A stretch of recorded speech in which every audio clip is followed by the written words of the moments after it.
hundreds of thousands of colonists left to drift out here forever, just to keep from damaging the board's bottom line. Disgraceful.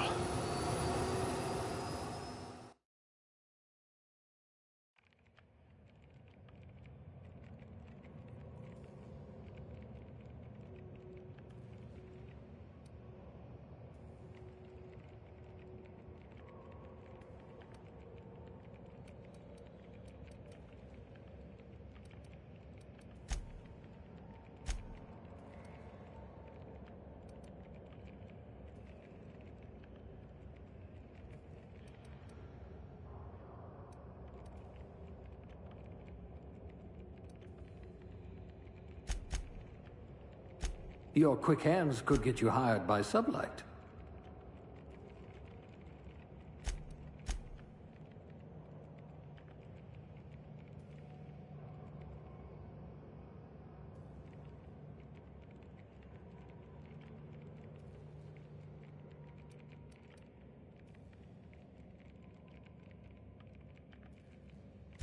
I hear Monarch's in need of more game hunters. You could probably talk your way out of a landing ticket.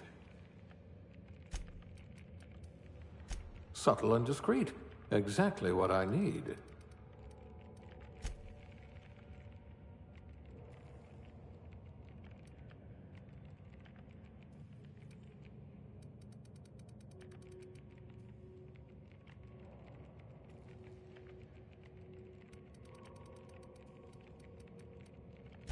You are going to paint this system red, my friend.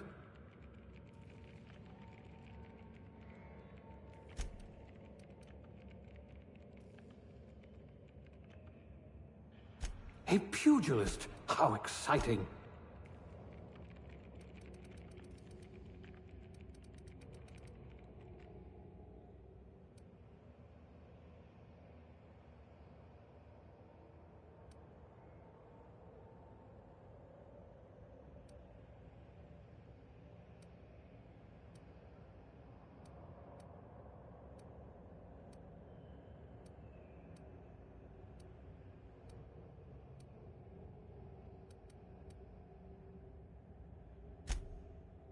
Well, you are technically assisting me.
Looks to be your lucky day, my friend.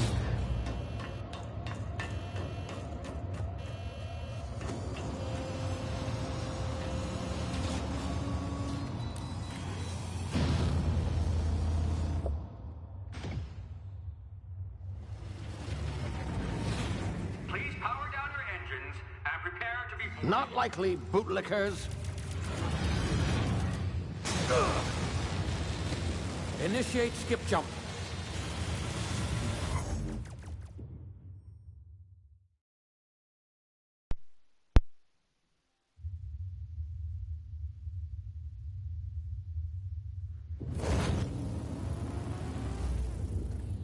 Status. Structural integrity down 25%. Power levels down 10%. Its drive is Shit. inoperable.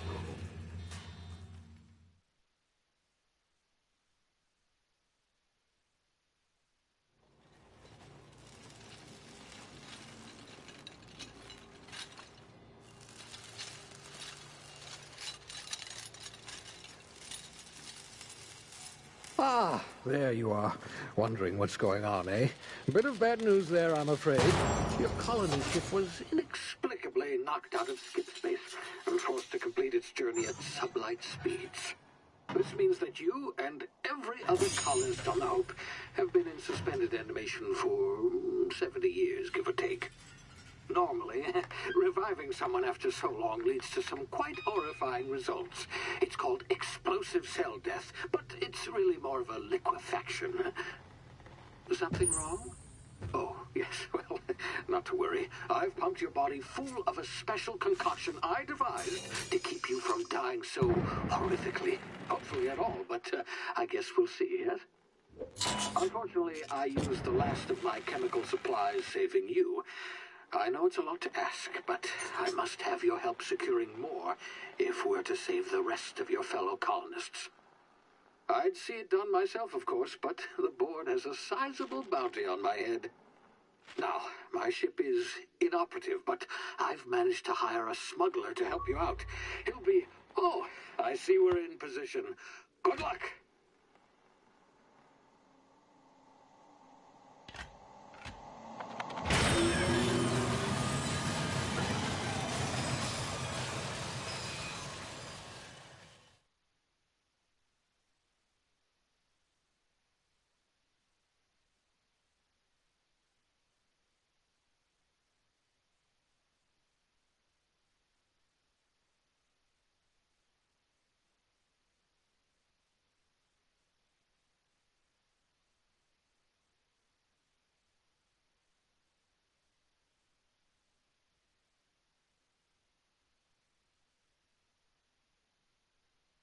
Can you hear me? Is this thing working? Ah, there you are. Now, where were we? Oh, yes, the smuggler. His name is Hawthorne, and he should be waiting for you at the landing site. He's to be your chauffeur, so to speak. Not to worry, I'm told he's a specialist. Dashing gunslinger, one-of-a-kind ship, that sort of thing. You'll like him, I'm sure. I've also outfitted you with a simple wireless monitor, so I can track your progress. I'll check in with you as soon as you land.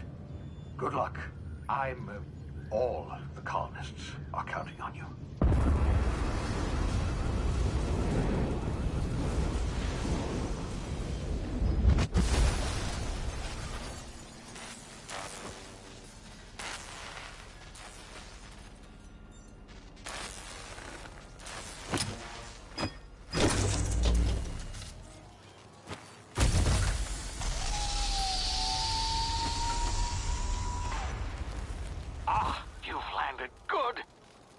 Hawthorne should be close by.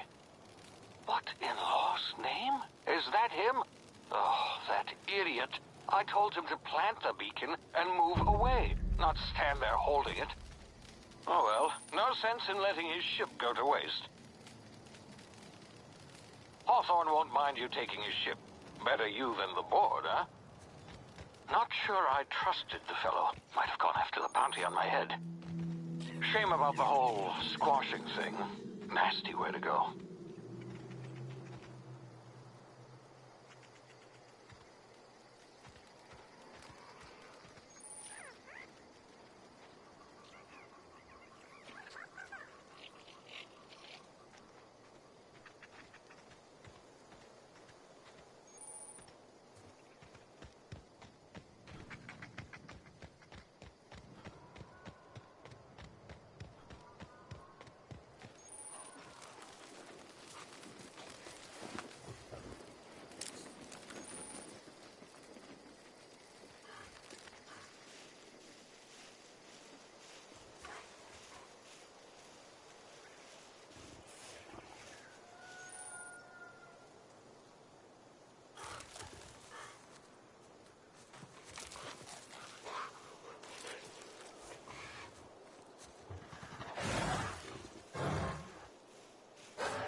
now. You've been frozen for a while. There's bound to be unforeseen side effects.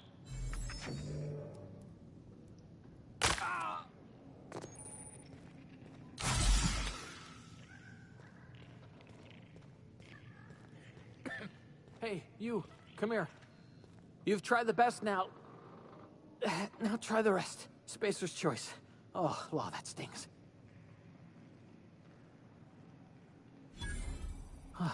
Looks like the bleeding stopped.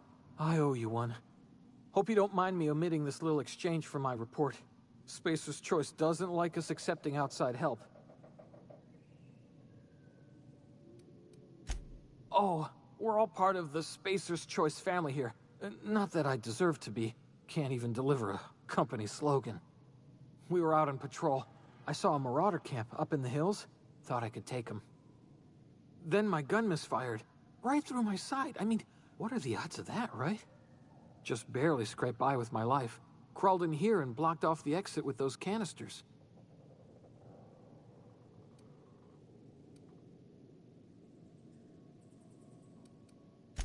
Gibbering, flesh-eating, law-breaking, unemployed lunatics with guns.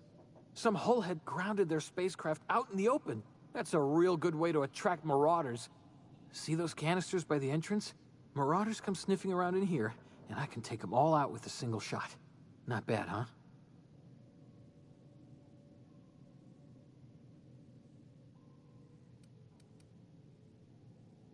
Yeah, okay. You look like you know your way around a gun. Got some spare ammo, not counting the bullet in my side. Here, you can have my saber too, for patching me up and all. All Spacer's Choice weapons are now 30% less likely to malfunction. You've tried the best, now try the rest. Spacer's Choice. Yes, nailed it that time.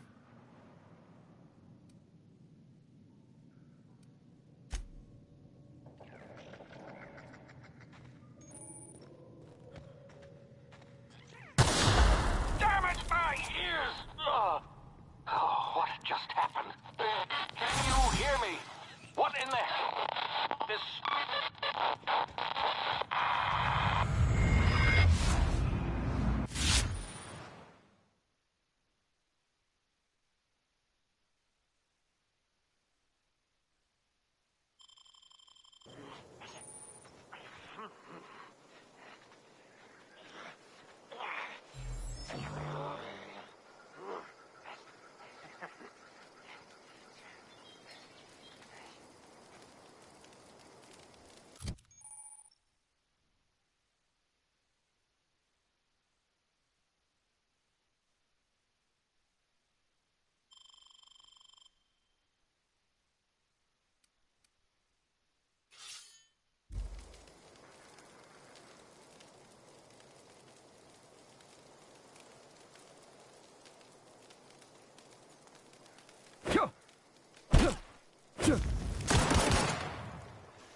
before you get yourself killed. Don't know where you came from, stranger, but you best keep your head down. There's marauders hereabouts, and worse, landing violators. Gall on that rung leech. Landing in the Vale without using an official Spacer's Choice landing pad.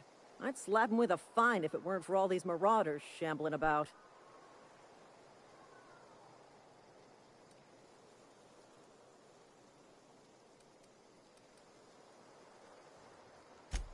Really? How is he? Of course I am. I'm a superior officer. Stands to reason, don't it? Just you watch. I'll cross these marauders off with a swift, cost-efficient fury that's made Spacer's Choice the most trusted brand in personal defense. I just, you know, need a couple of winks to catch my breath. Stretch my legs some.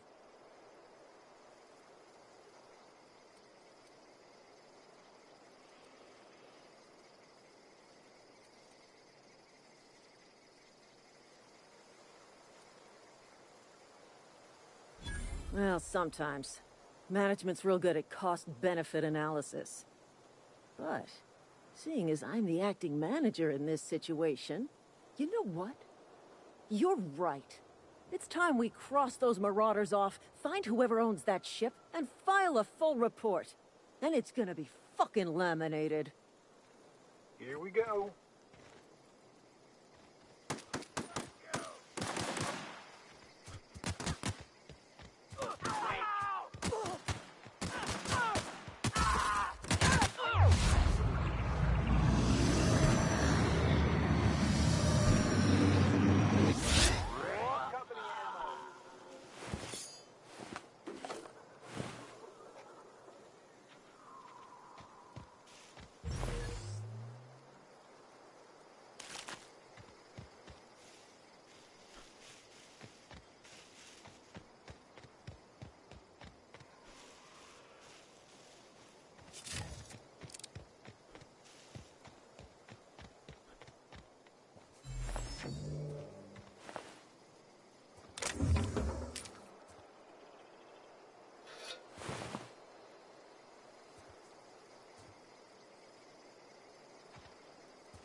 be informed that this vessel contains... Marauder, please be informed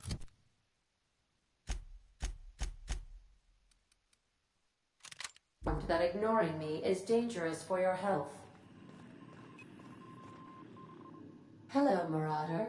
I am Ada, the autonomous digital astrogator of this vessel.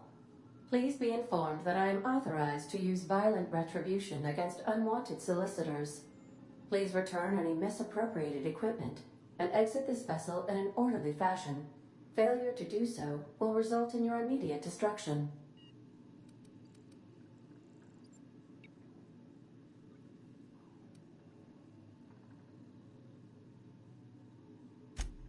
I detect an elevated heart rate, indicating dishonesty. Please prepare yourself for lethal deterrence. Jettison procedures initiated. Disengaging airlocks. Prepare to eject all boarded parties in 5, 4, 3, 2, 1. You are still here. My deception protocols have failed. I have been programmed to express disappointment. This vessel is the registered property of Captain Alex Hawthorne. I am incapable of accepting orders from anyone other than Captain Alex Hawthorne.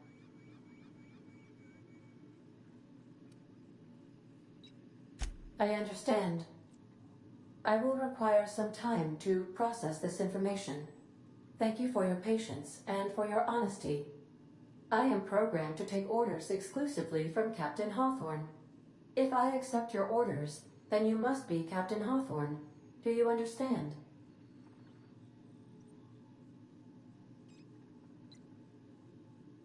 Well done, Captain Hawthorne. I see your powers of deductive reasoning remain intact. Unfortunately, our engine is currently inoperable. Our main drive suffered a critical power failure, and we were forced to make an emergency landing. The main drive's power regulator has been irreparably damaged and must be replaced. Astutely observed. However, the probability of locating a power regulator within a worker settlement falls within acceptable parameters of certainty. High-capacity power regulators are sometimes employed in the electrical networks of worker settlements. I have taken the liberty of printing you a new Captain's Identity cartridge. Please try not to lose it this time. This cartridge identifies you, Alex Hawthorne, as the registered proprietor and captain of the Unreliable. Do you understand?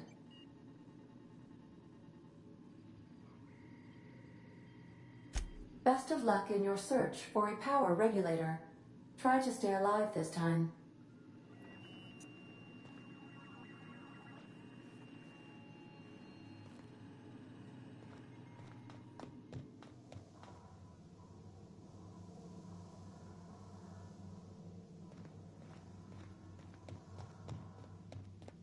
Due to catastrophic power failure, all doors will remain on security lockdown.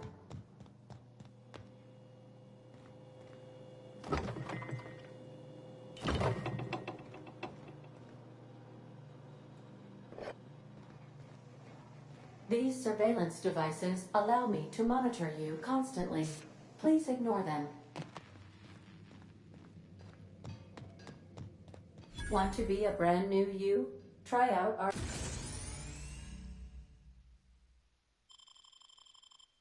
respecification machine. Alex installed it himself, right before he died. If your equipment is in need of repair or modification, the Crux 2000 workbench is at your disposal, Captain.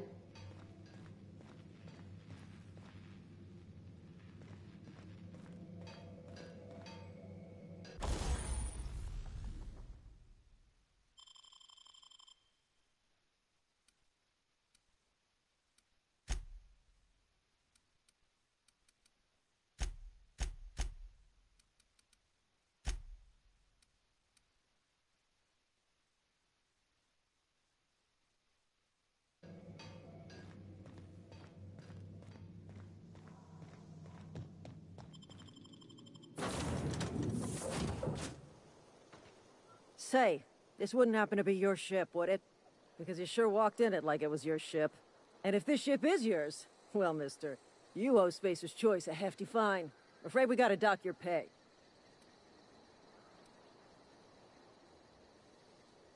Oh, by the law. I'm so sorry. I had no idea we had an inspector coming. If you'd like to speak with my manager, I report to Constable Reyes in Edgewater. Edgewater's not too far. Just follow the road east of here, over past the cemetery. Now, if you'll excuse me, I need to inspect the crime scene before I make my report.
Whoa, hey, where'd you come from?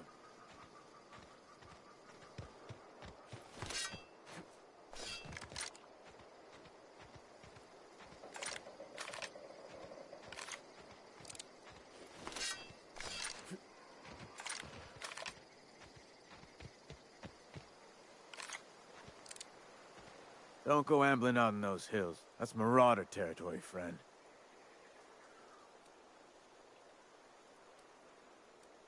Your pod?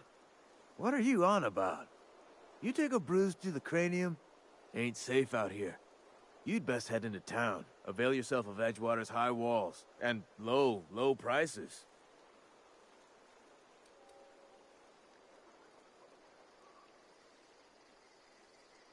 Pleased to make your acquaintanceship. I'd shake your hand, but I've been hauling corpses. You don't want none of that on you. Name's Silas. Junior in humor for the town of Edgewater. We're all part of the Spacer's Choice family.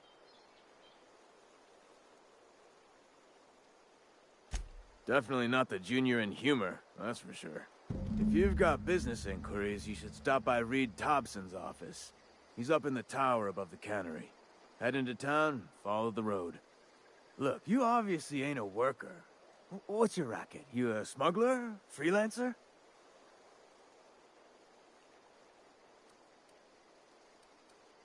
Edgewater is a company town, board-owned and operated. That includes the cemetery. None of us own our grave sites, we rent them from the company. Renting means money.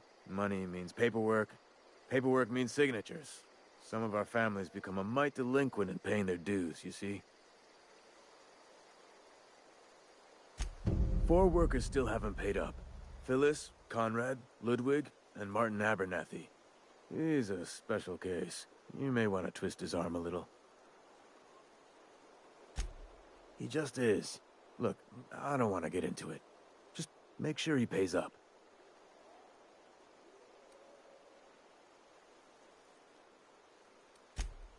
Conrad's got a barbershop in town. Phyllis works at the cannery most hours. Abernathy... I ain't seen him in a few days. His domicile is near the cannery.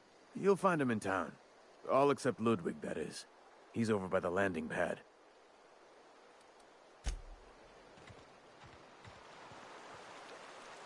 I could really go for some salt tuna.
Thank the law. I've been requisitioning backup for months. Guess the boss finally came to his senses. You ever swung a truncheon? Let me see your rifling stance. I want to make sure you're up to snuff.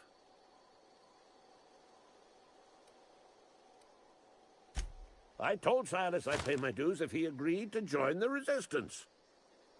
Guess this means he's finally heard the calling. I'm talking about mechanical soldier.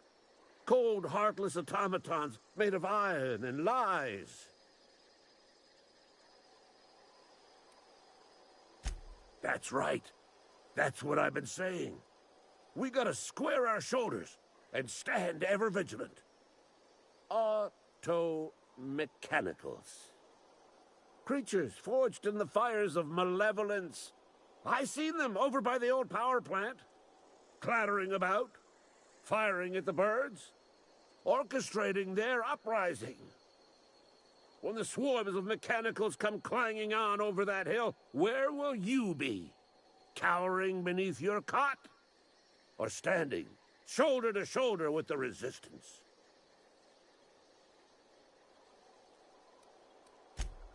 I've been gathering up a war chest over the years. Saw tuna cans, mostly, some Spacer's chaw. Few bit cards. I'll reward you for your aid. Enlistment fees? Yeah, I suppose. Wouldn't want to give the Resistance a bad name. They have sent a scout, prowling around the junkyard just behind our beloved town. This scout must not be permitted to return to its base of operations. Cross it off, then report back.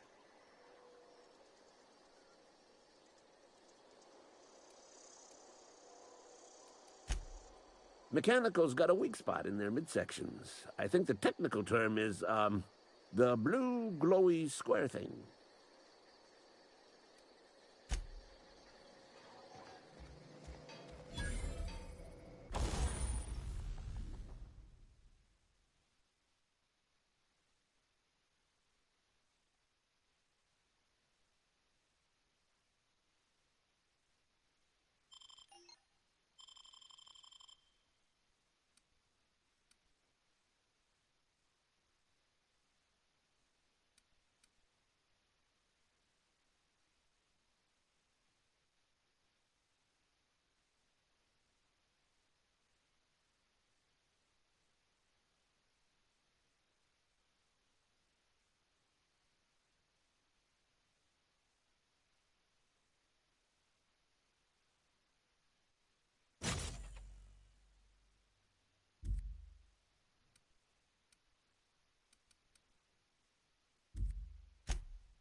Searching for repair bay. Error. Navigation systems failed. Unable to comply.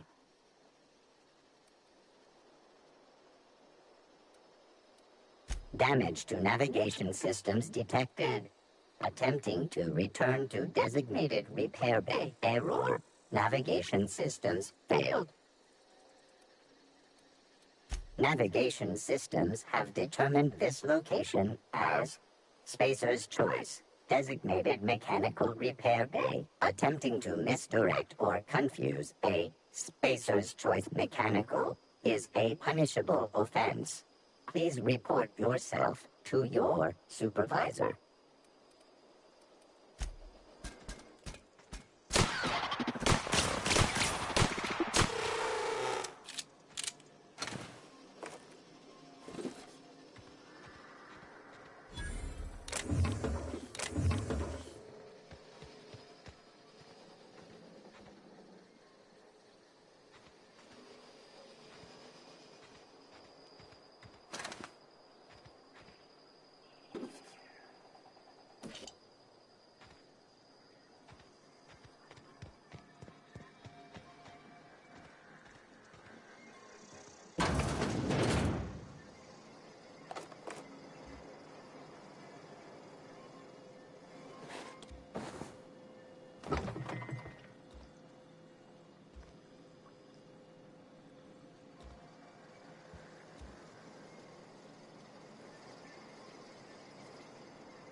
Hey, you hear about Wilson?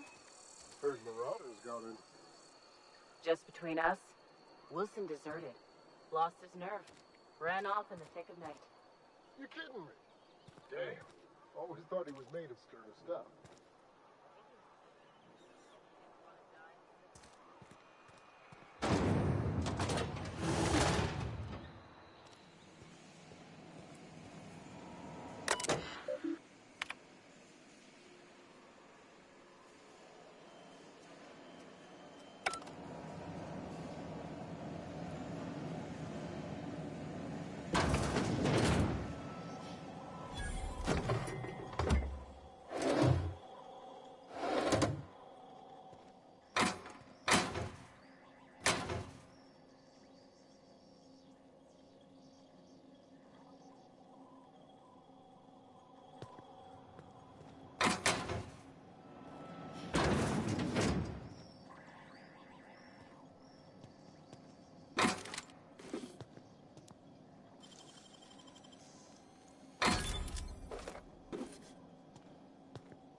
You the new worker? Whatever. Make it quick, Tenderfoot. I'm busy. Foreman Granger. Mind those words don't come out of your mouth unless preceded by yes or right away or thank you. Shit. Silas still on about that? Here, take the fees. I'd appreciate it if you didn't tell Reed I was late on my payment. Because they're not my fees and not my gravesite. Guy I worked with shot himself. I paid the bill.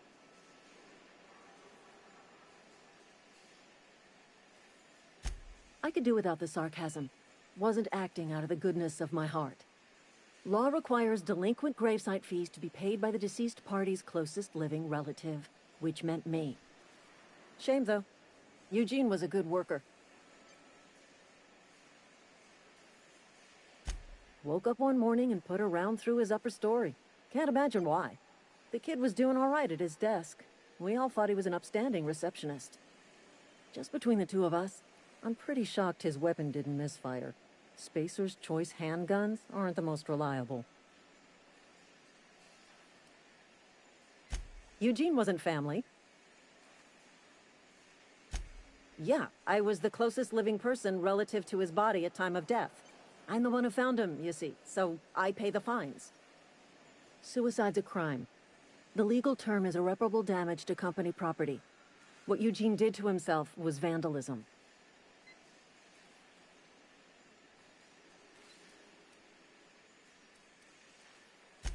I'm plenty serious. In fact, I'm a little upset Eugene didn't think things through. In other words, Edgewater would have been penalized pretty hard. Whatever Eugene was worth as an asset, we would have had to pay out of pocket to Spacer's Choice.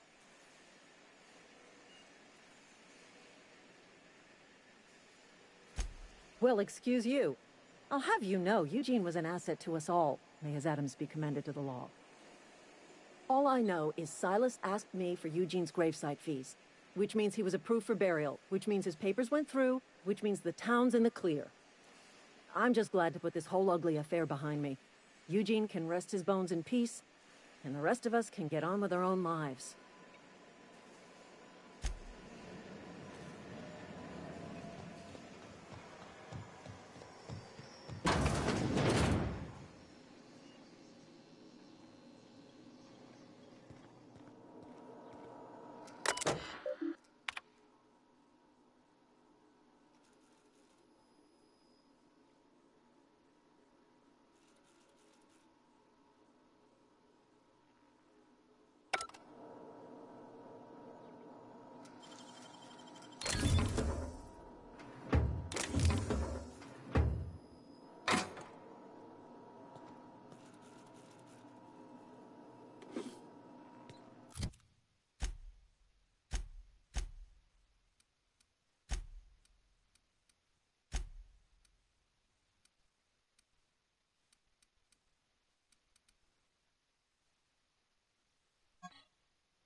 Holcomb, I need you to explain this directly.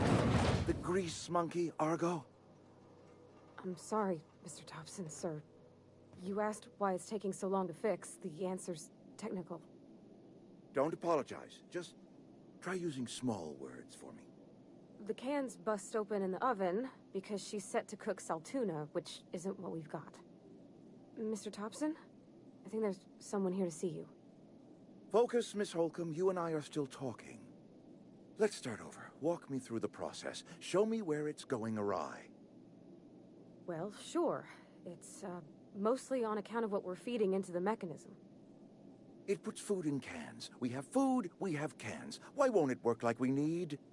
She's expecting saltuna of a certain size. We're filling the cans with, well, not fish.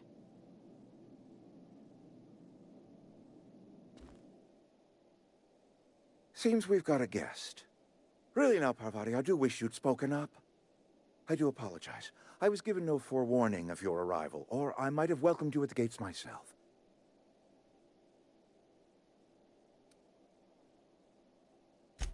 I'm Reed Thompson, Outpost Administrator. I cannot help but notice you are not in uniform.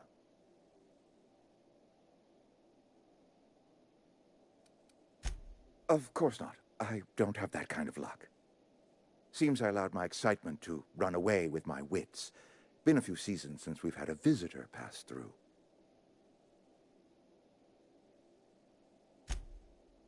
Only regulator we got is hooked up to the town transformer.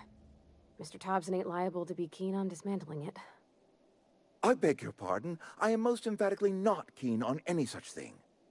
I can't let you have our power regulator. But I happen to know of another one. And I happen to know exactly how you may retrieve it without frying yourself in the process.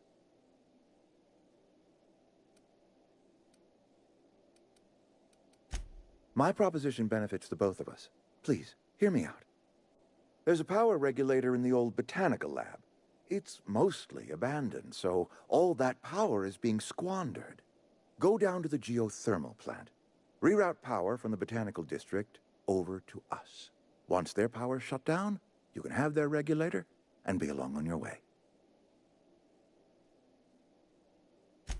I was not entirely sure how to tell you this. The botanical labs are not legally inhabited, but there are people who live there.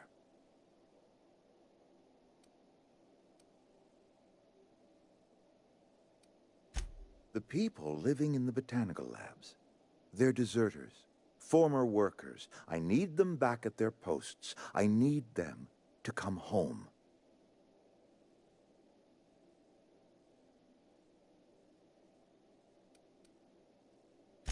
Good law, no, I don't want you killing anyone, least of all them. My hope is that by cutting off their power, you will convince those deserters to come back to town. Before you go to the plant, I want you to stop by the botanical lab. Speak to their leader, Adelaide. Tell her the power's about to go, and that it's time her band of deserters came back to town. Adelaide's older than the other deserters. She's dignified, kindly. From what I understand, her camp looks to her for leadership.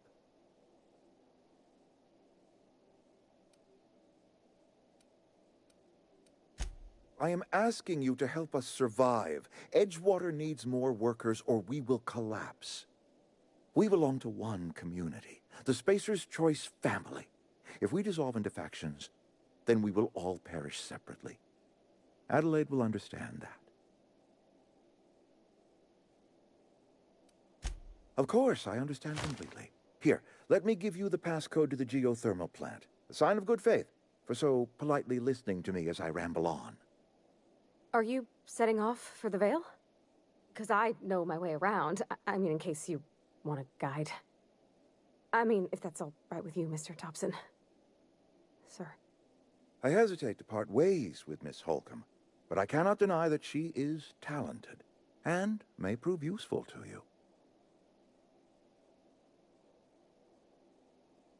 Great! I got my wrenches and diagnosticators and hairpins and engine tape, so I'm all set. Well, I am glad to hear that. Best of luck to you, and thank you again for your help. It is a lot to ask of a stranger, I know.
Hey, mister, can we talk? Sorry.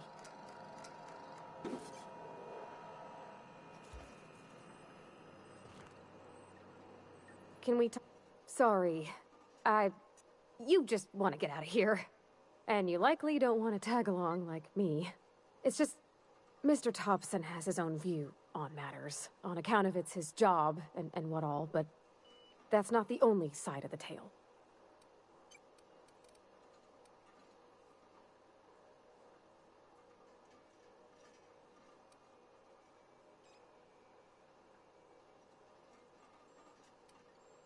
To Mr. Thompson, a person's a gear. It does its job quiet-like. If it squeaks or stutters, it gets replaced. The deserters are decent folk. I knew some of them before they left.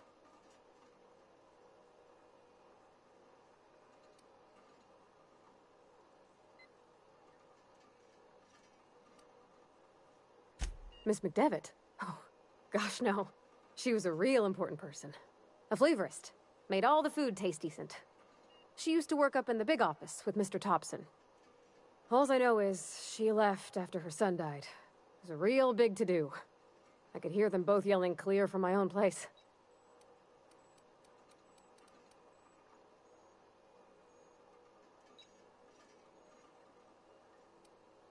Can't say as I know. I wasn't there.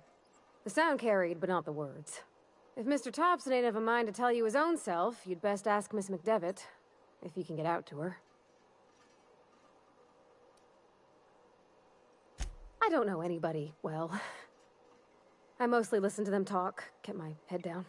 There was a boy named Thomas who used to follow me around, asking questions about the stuff I fixed. He was real sweet to me. Not any sort of dissident. Life's hard here, especially for them that don't fit in so well. We're one big Spacer's Choice family, but every family's got the one the rest whisper about. Mr. Thompson's aiming to take away their power. They'll have no lights to see, nor heat to cook. They'll be at the mercy of marauders, or worse. I think you should talk to the town's vicar about it. Max, his name is.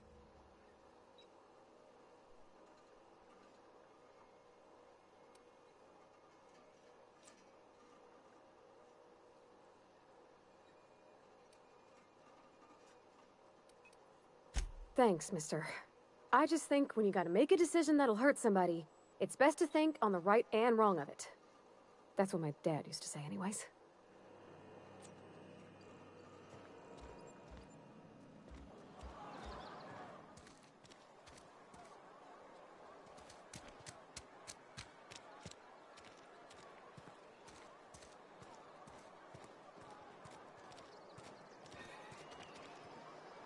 You're safer inside the walls.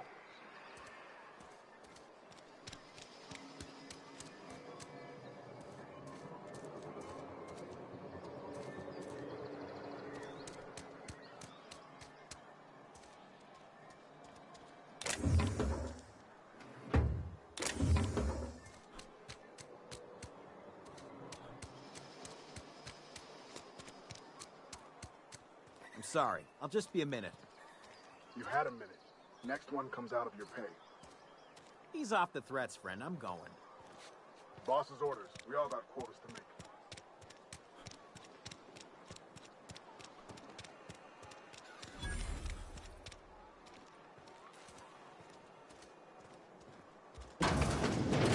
Yes, Mr. Thompson. Whoa, did Mr. Thompson send you?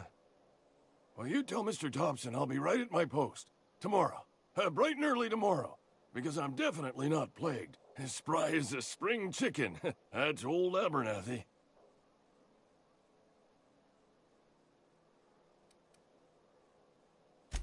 You some sort of wandering alienist? Walking into a man's own domicile, pestering him about his mental state?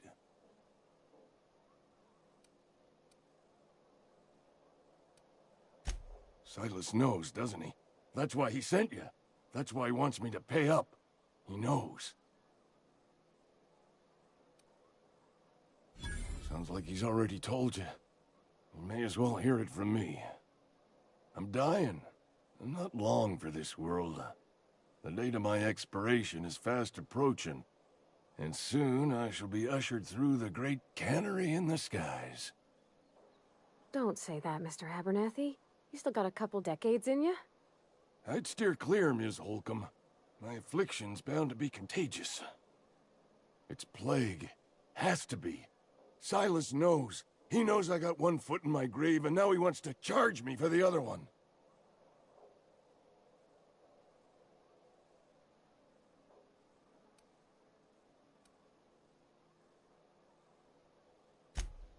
I'll pay your fees. I don't want any trouble from Silas.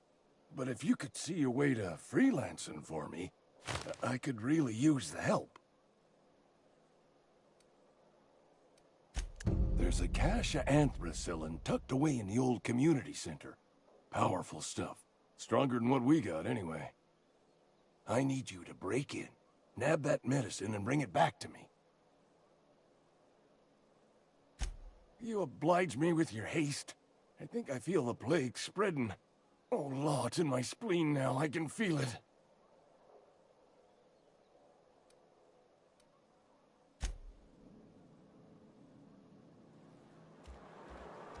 You're making a mistake working for Abernathy. Wish we had some better rations. Excuse me. I'm Esther Blaine. Spacer's Choice Actuary. I overheard your talk with Abernathy. I hope you're not thinking about getting him that medicine. Abernathy is a well-known hypochondriac. Anthracillin is wasted on him. You're better off selling it to me instead. All I'm saying is Abernathy's worked in this town longer than some of us been alive. How do I put this gently? He's got a lot of cobwebs up in his attic. I probably shouldn't tell you. Don't want you implicated for what I'm trying to do. Alright, here's a summary. A lot of sick people in this town, and we don't have the medicine to treat them all. Can't reach out to corporate without crossing a river of red tape, so I'm reaching out to you.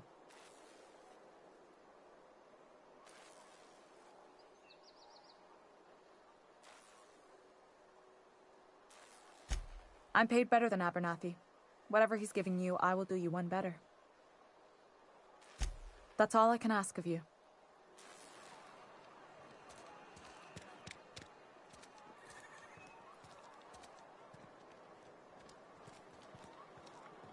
You're not a big drinker, are you? You read the latest report? Only the part that's... Never seen you here before. You a visitor? Welcome. On behalf of the Spacer's Choice family, let me welcome you to, where am I again? Edgewater, Jewel of the Vale. May the law bless our beloved cannery with 100 years of, what's it called? Productivity. That's the one. Yep, that's us. Productive.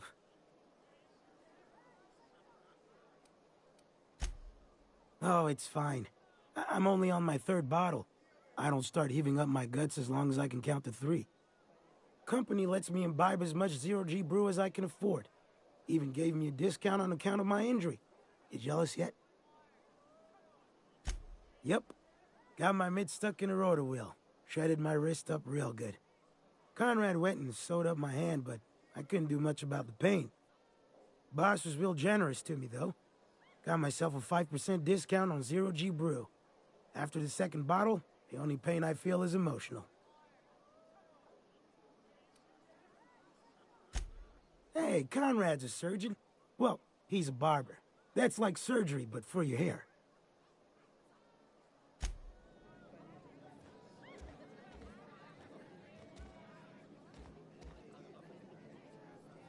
I don't know you. Uh-huh. The Unreliable, you say? Never heard of any company supply ship with that particular name.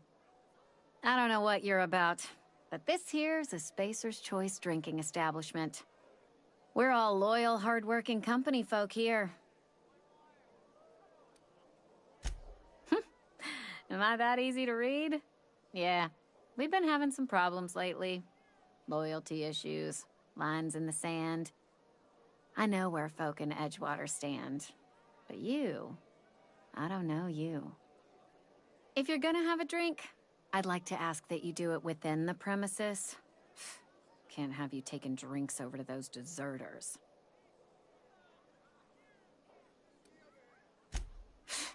Traitors. The lot of them. Bunch of folks decided they were tired of working and went out into the wilds to fend for their own selves. Town's already struggling to make quotas, even without that band of slackwits abandoning their posts. Bunch of lazy, shiftless rung leeches. Anyway, enough about them. What can I do for you? Go ahead.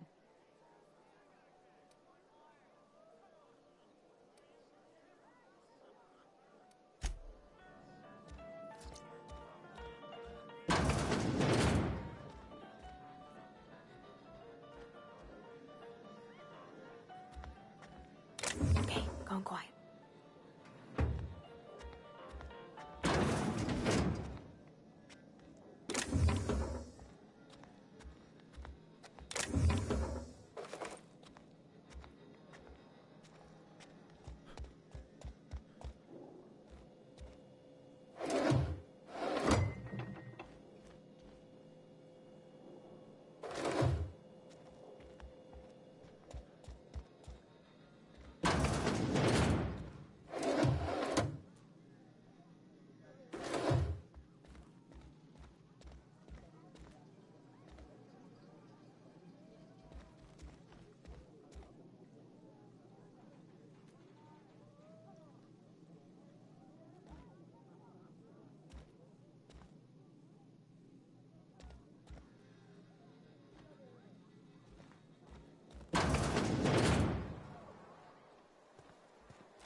I'm not allowed in here. Miss Holcomb ain't allowed in this establishment. Not since that little incident.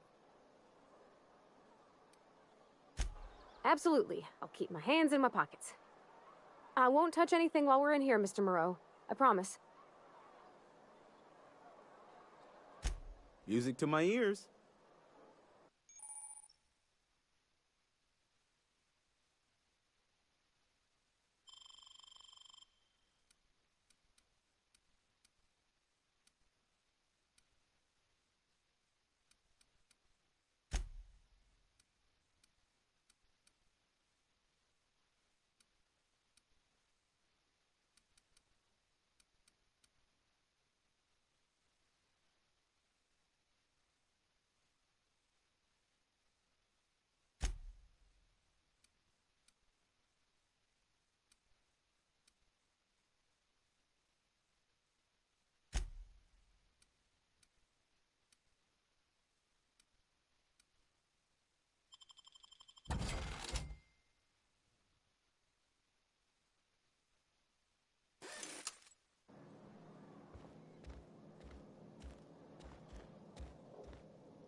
Ooh, careful.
It's not the best choice.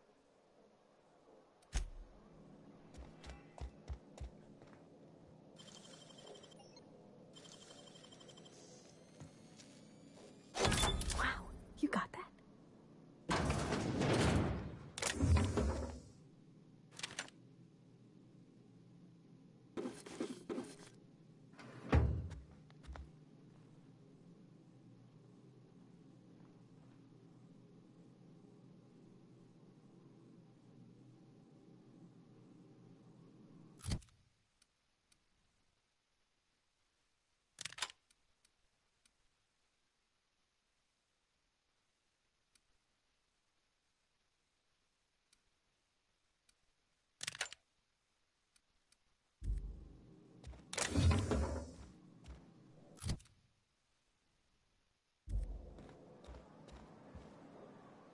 It's not the best choice.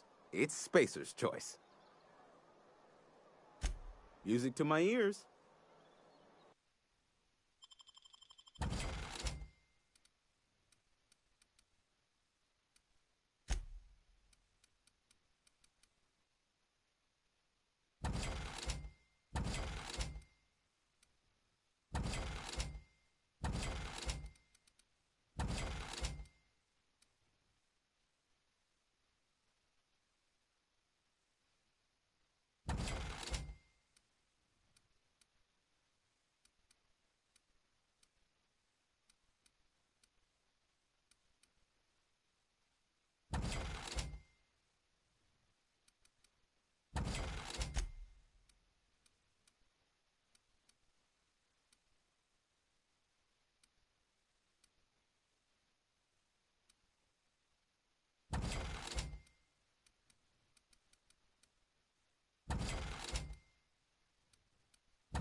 rations yet?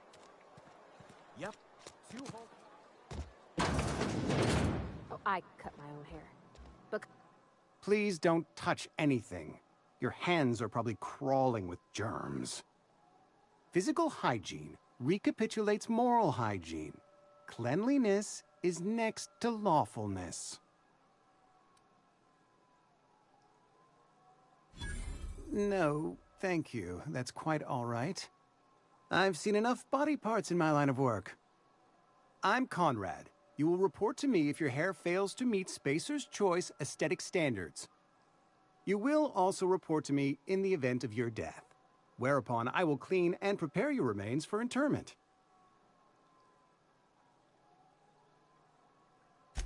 Ah, gravesite fees.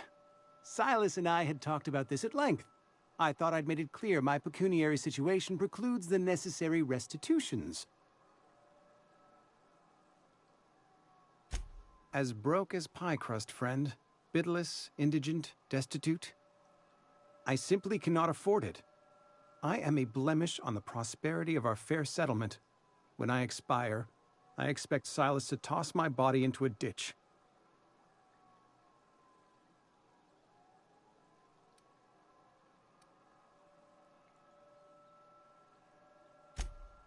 Thank you, no. I despise the cereals. Tell Silas I can't afford to pay, and that I fully expect to have my medical rights revoked for this dereliction. With my apologies. Some time ago, I fell ill with the plague. By the grace of the law, and through my own hard work, I'd proven worthy of treatment. Frankly, I don't imagine I'll earn that right a second time. The barber work hasn't been profitable, you see. I've had to keep this old place running with my own savings. Not a bad idea. But I'd need some kind of collateral. My pair of lucky clippers! No, that won't do. Your idea intrigues me, but I'm afraid I don't have anything to give Silas. I'm open to suggestions.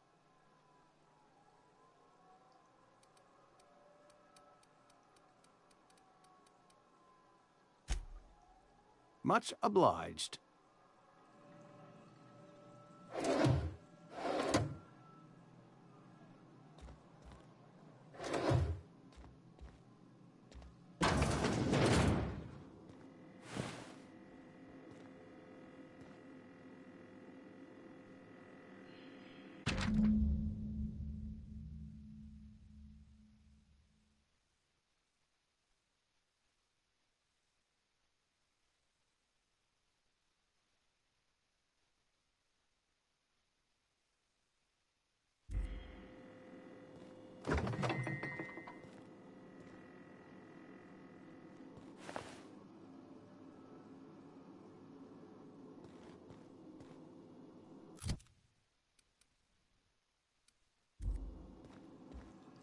What can I do for you?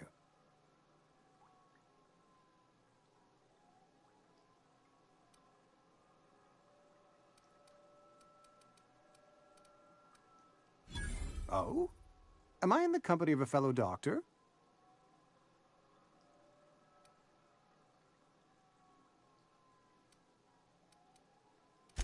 Experience was my teacher. Experience and... So, you want to be an embalmer, brochures 1 through 5, courtesy of the Spacer's Choice Department of Career Development. You know about Eugene? How?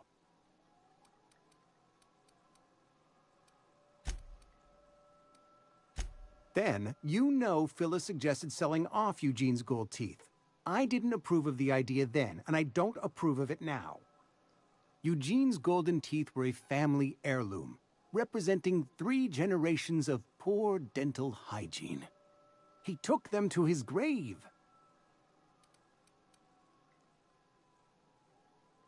That's unthinkable.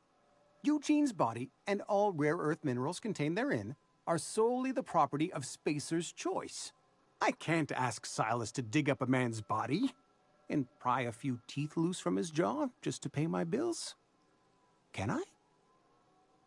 Are you asking rhetorically? Because if you're being serious... Ugh, gross. Desperate measures, Miss Holcomb.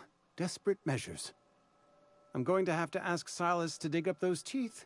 It's the only way I'm paying my gravesite fees.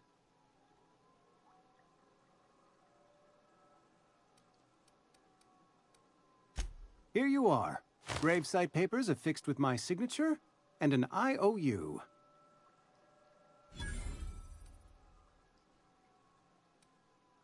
Eugene was not a suicide. He put a bullet in his brain, yes, but that's largely a technicality. I was the one who prepared Eugene's body for interment.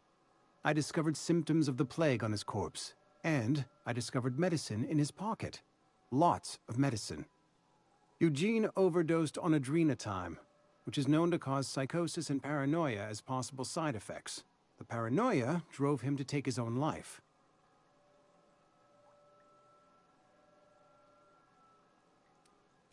We can all thank our lucky stars that young Eugene was hopped up on medication and suffered its predictable side effect. I included it all in my official report.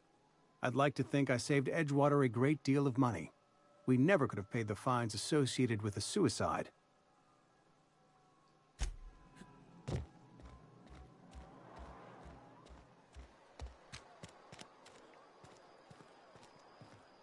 Keep your distance, friend. Sick house is no place for a traveler.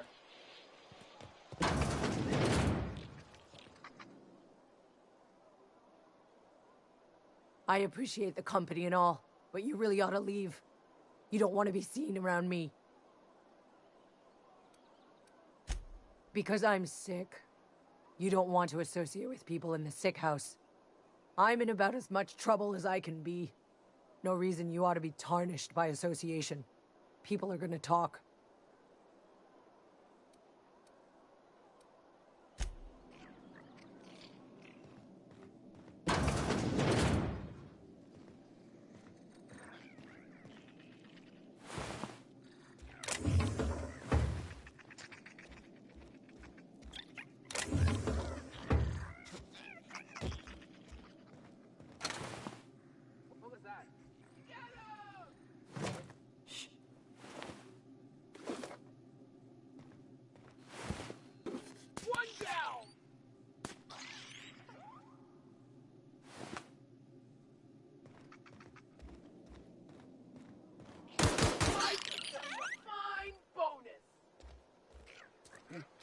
Maybe I'm getting paranoid. He took one down!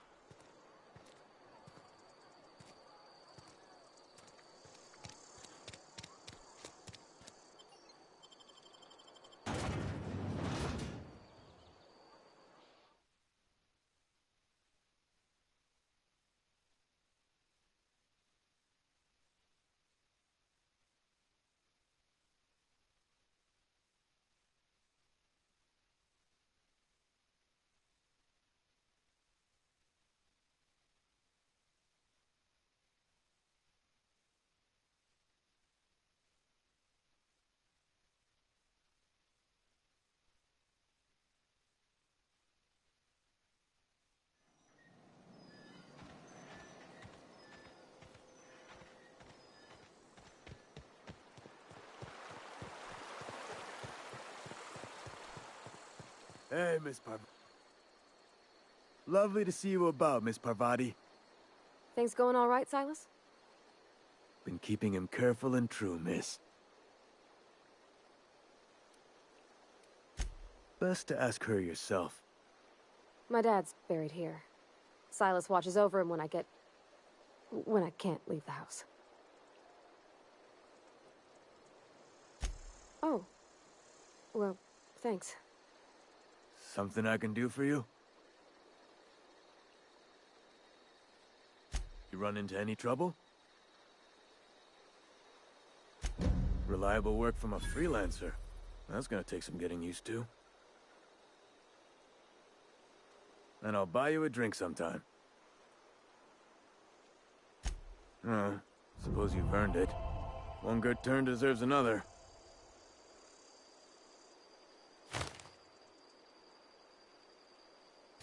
Abernathy was sick? With the plague? That's disgusting. I shook hands with the guy.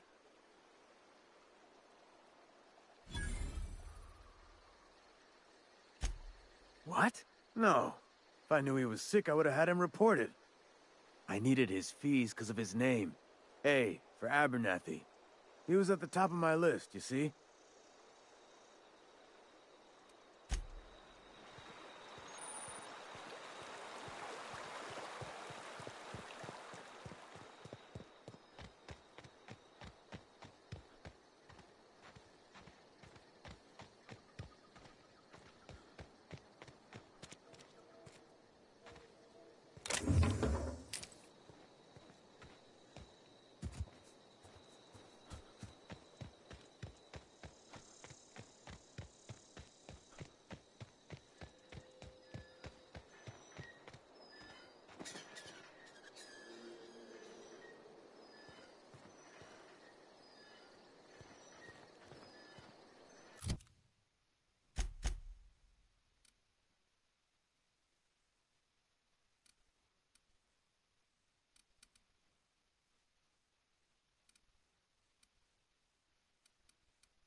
I've always felt weird in here. It's too clean. Yes, what is it? You're an outsider. Fantastic.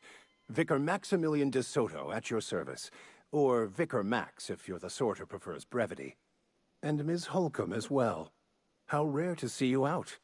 And with a complete stranger. Curious.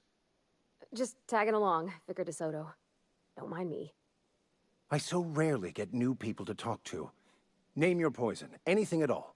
Spiritual counseling, this season's tossball predictions, the quickest way out of town. But what? I thought you would talk to him. You wanted to speak to me, Ms. Holcomb? Every time I've tried to engage you in conversation, you look at the floor, answer in single words, and slink away. I can't imagine what would be so grave as to drive her to my mission. What has Mr. Thompson asked you to do?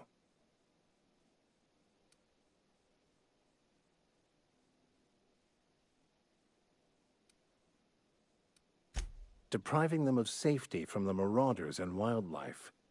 I can see why that troubles you. Miss Holcomb has a soft heart. Always has, if you believe the talk.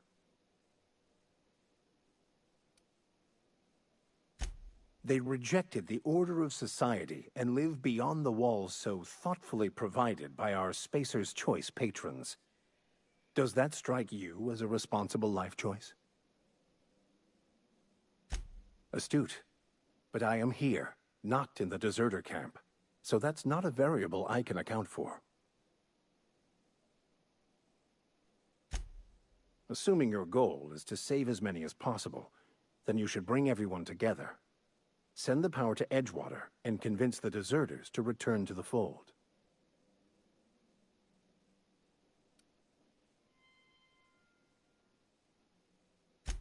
If it were as easy as a few soothing words in the right ears, I'm sure it would have been done already.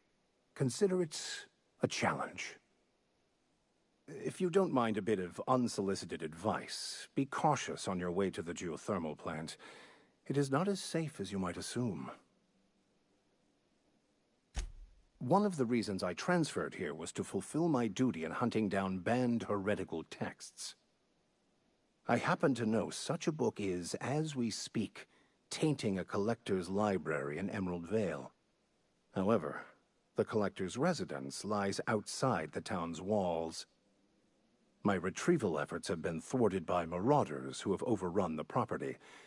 Should you fare better than me, I'd pay a handsome sum for the book. It's a handwritten journal, a faded blue cover with the name M'Bakono handwritten in the lower corner. I'll mark where I saw it on your map. Assuming you're serious?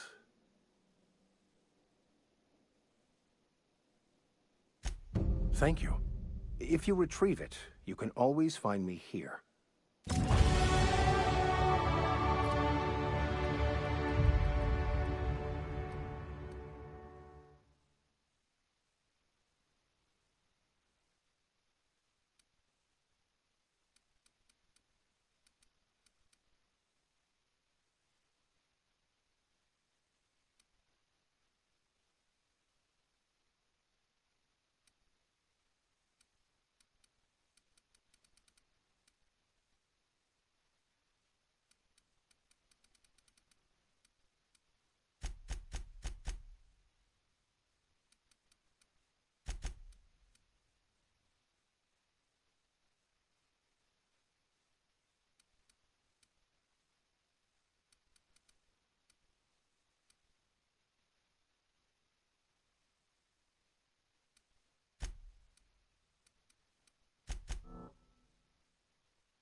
Clever.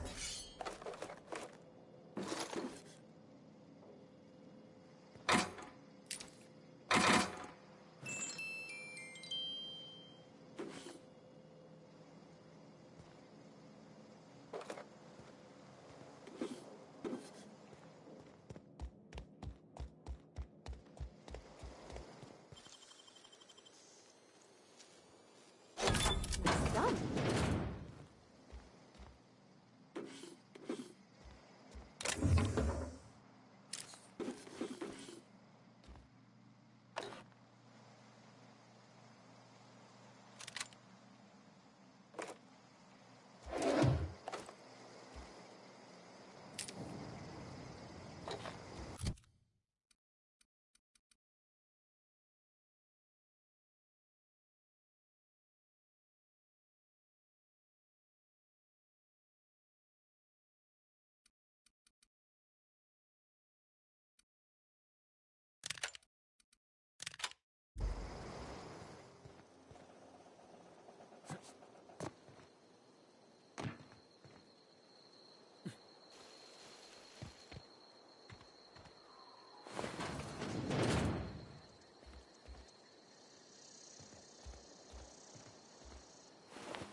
Of them.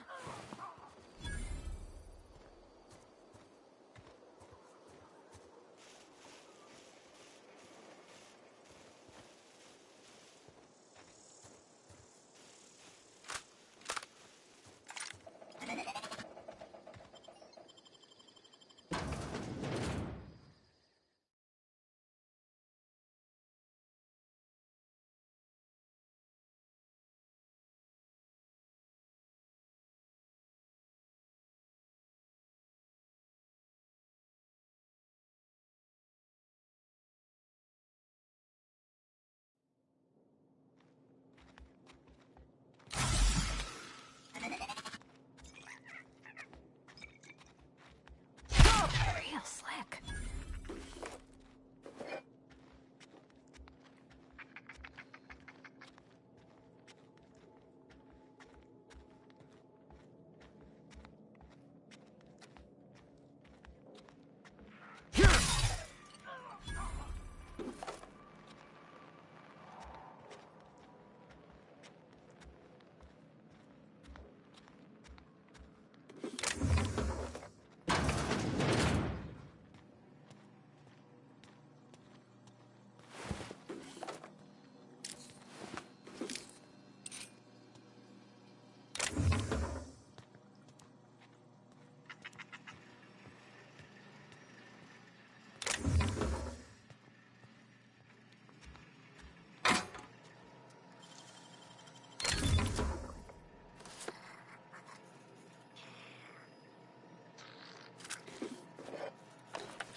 of them!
Great work!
Move along, stranger.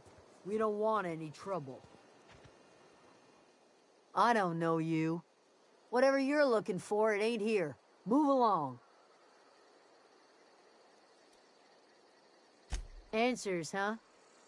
You must be one of those philosophicals. Already got ourselves one of those.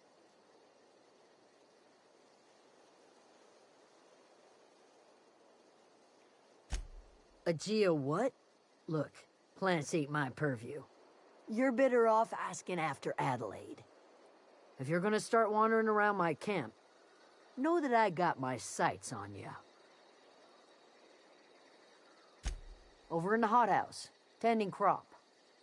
Enough with the questions. No offense, but I've got a lot on my mind.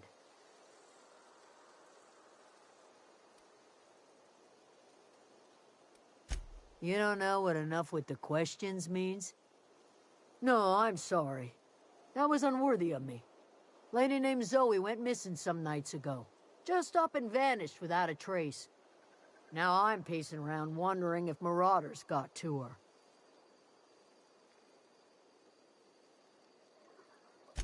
It's not like Zoe to go wandering.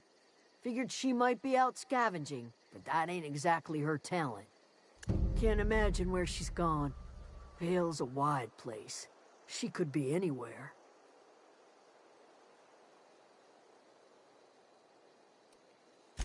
Appreciate it. Honest. I'll tell you what I can.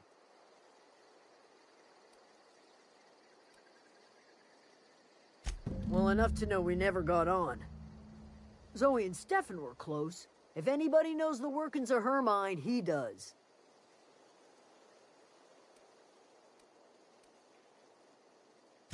What is it?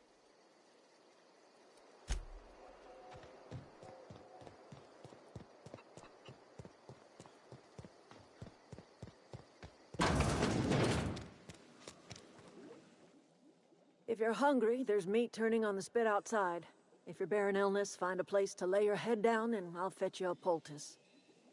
Whatever your troubles with Edgewater, leave them at the gates and be welcomed here.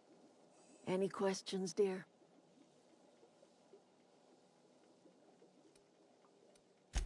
I have been called that, among other things. Green Thumb, grandmother, the strange old lady who keeps flowers. But yes, Adelaide will do just fine. Excuse me, Miss McDevitt? Sorry, it's just... You got such pretty trees in here. Why, thank you. You're Robert's girl, aren't you? I remember when you were but a sprout. Thomas speaks of you often. Are you staying long? You should try some of my tobaccorn tea. I brew it in an old spittoon, but it's been cleaned.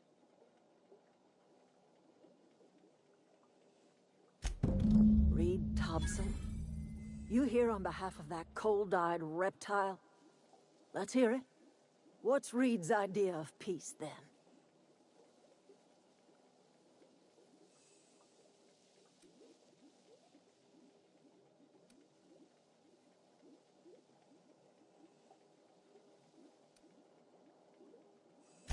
Like everything else that comes out of Edgewater, that peace offering is canned.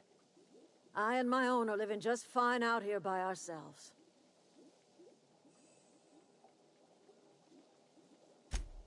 He would do such a thing. The question is, why would you agree to his plans? Cannery's got a regulator.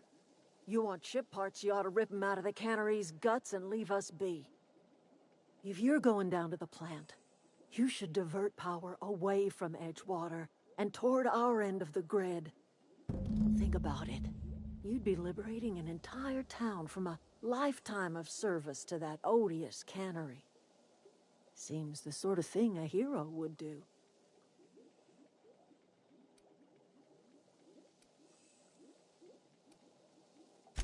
A hero to the people who matter.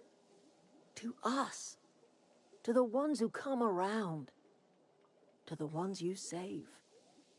Reed will never understand. He has been too long inebriated on the wine of corporate culture.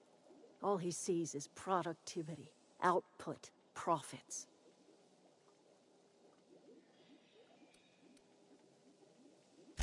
Life in Edgewater grinds to a halt. The cannery shuts down, workers desert in droves, and our own little camp grows and thrives. You bring power to Reed's town and you'll be killing us. Reed knows it. He's counting on it. You've seen that miserable excuse for a town with your own lamps. Hollowed out workers laboring their lives away at the cannery, living off whatever scrap Spacer's choice throws them.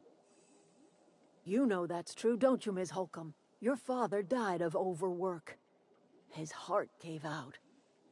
He was tired all the time, sure, but he was old, ma'am, and he raised me all by his lonesome. Look what they did to this child.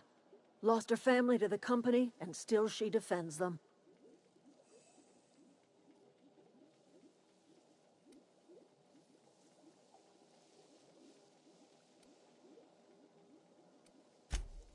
I'm all right. I ain't so fragile. That was unkind of me. I'm sorry, dear.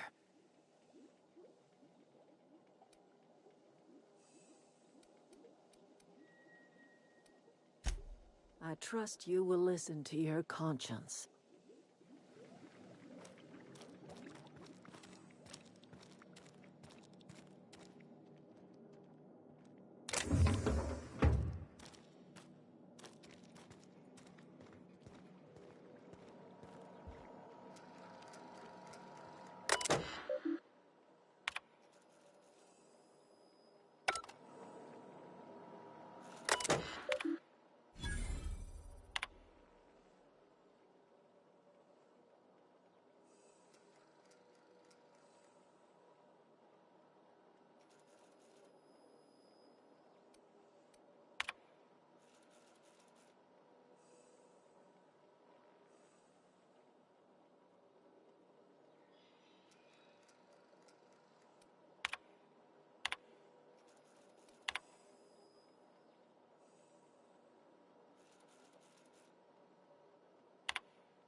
Inside voices.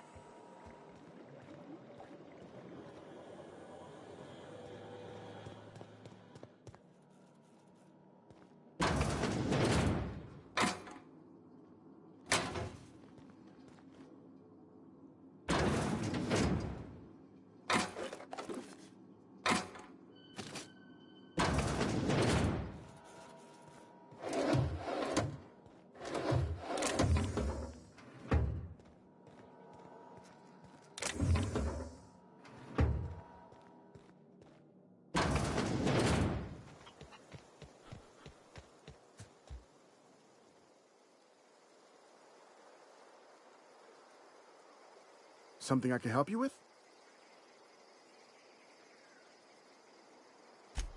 You mean Zoe? Yeah, we were pretty close. Not like her to go loping off. Zoe and I were gonna watch the serials, as is our custom. She never turned up. I looked around, but she was nowhere to be found. You sound like some type of corporate fixer asking all these questions.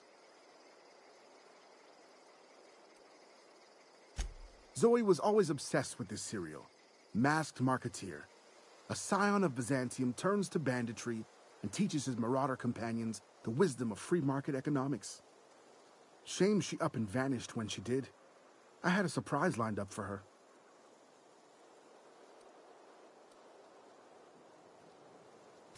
The other day I got my hands on a genuine copy of the latest Masked Marketeer. I was gonna surprise Zoe with it, but she was gone the next day. Can't say I recall Zoe ever acting strange. Well, except for her habit of writing things down on scraps of paper. She called it journaling, but I think it's just plain odd. Hey, I got time. Fresh off the limb, and that includes canid meat.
Oh, that's Thomas.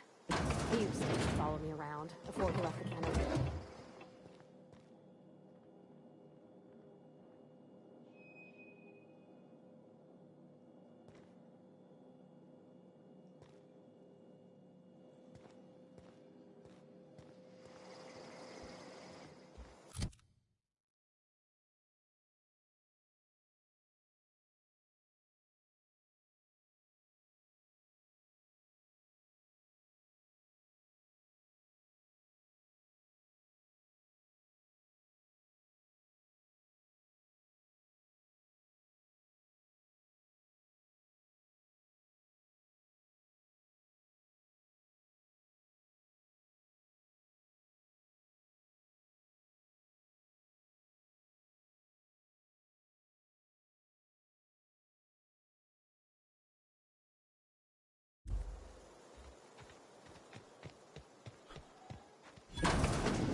Nice.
anybody who ever came out this far.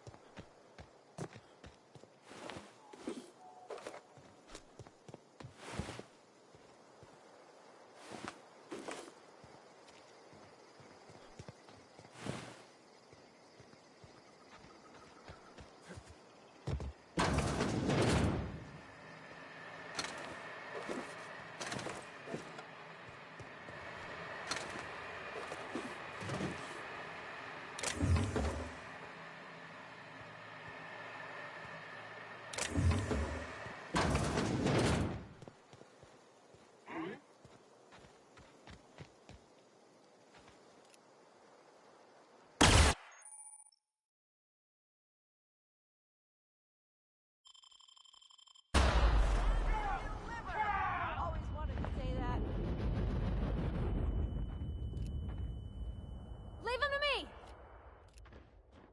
You out of your damn mind?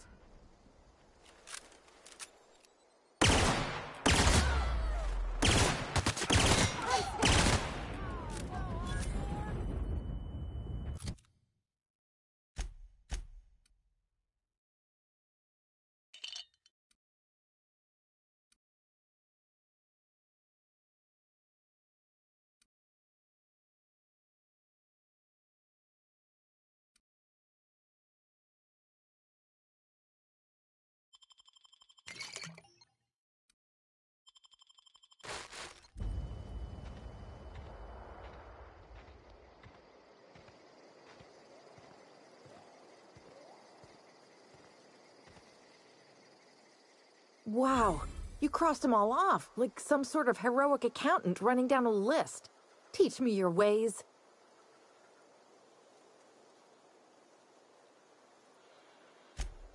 What? You mean Adelaide's little congregation of nature-loving nobodies? I could not possibly be less interested in them. You, on the other hand, you were a sight to behold. If I had half your skills, I'd be the greatest outlaw the coast has ever seen.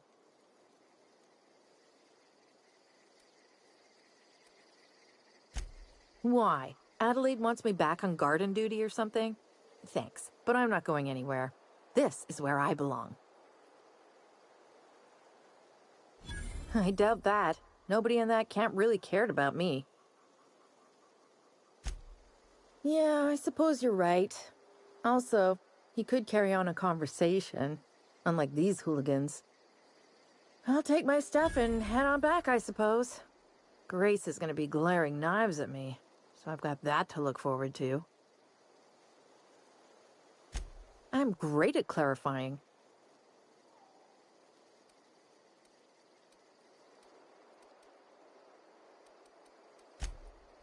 No. I insinuated myself into their company, see? And they didn't seem to mind one whit.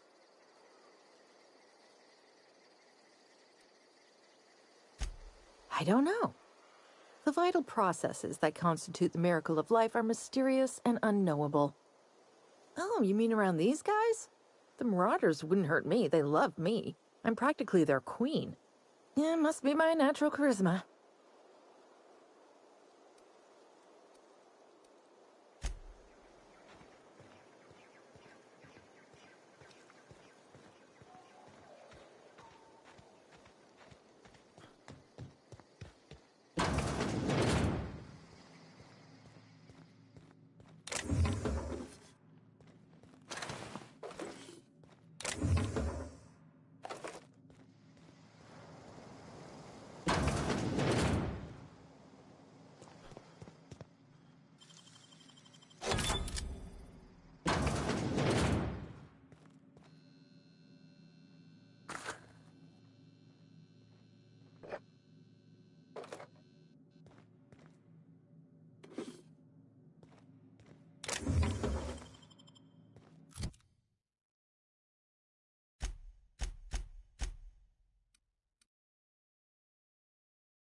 wanted to poke around in here.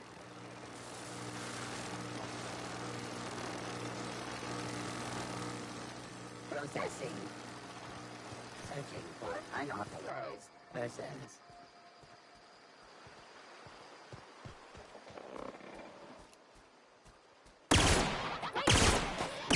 Don't mess it up. You got him.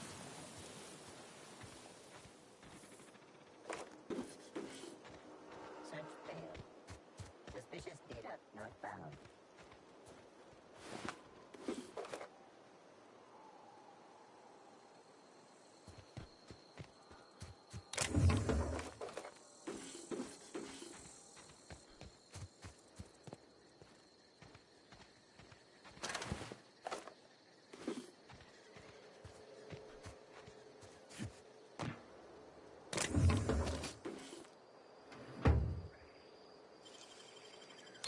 Easy.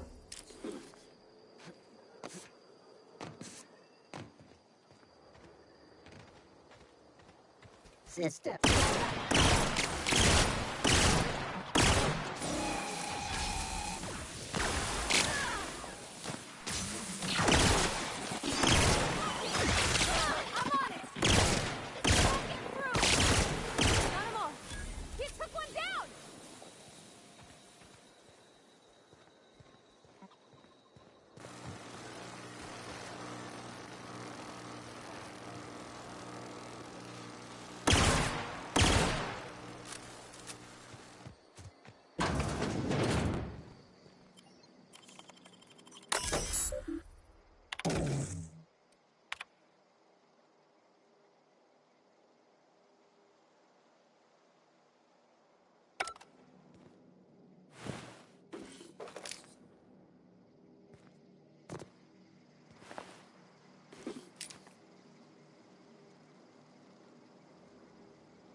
The control room should be off to the right. I hope we're doing the right thing. Incoming! Pass that order! That's the last of them!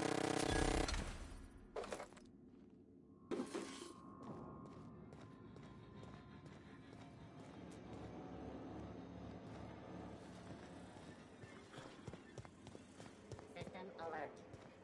Beginning security control.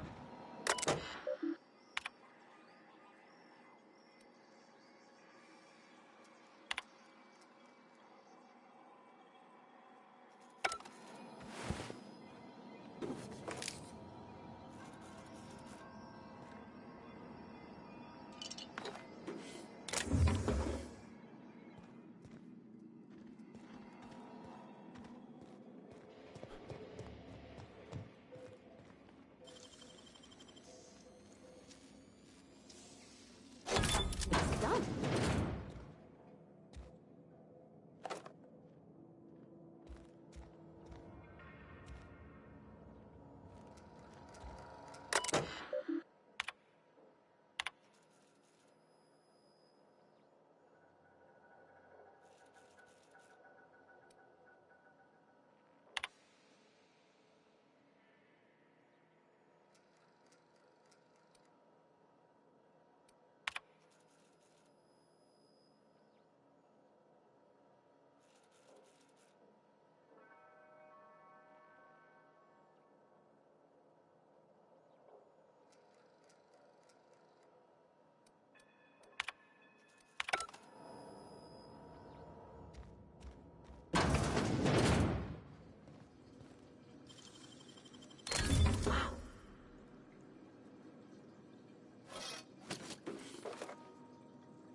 Three switches. That'll be easy enough. Here they come! I'm key!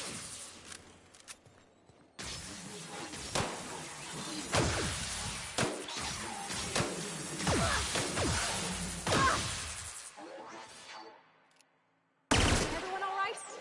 Down they go!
Here we go!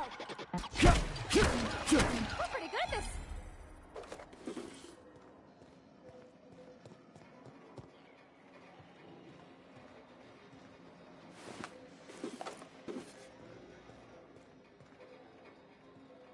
Okay, keep him quiet.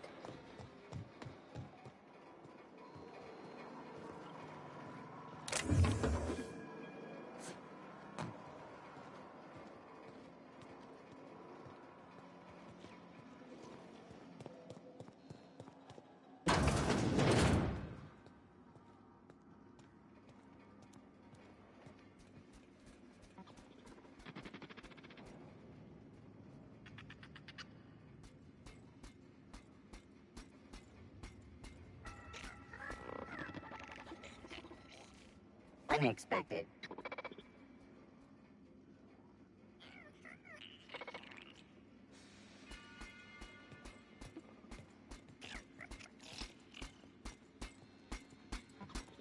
Here we go! You got him! That's gotta hurt. Everything all right?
Just two more. What'll happen to Miss McDevitt's folk if we send power to the Vale? Phantom!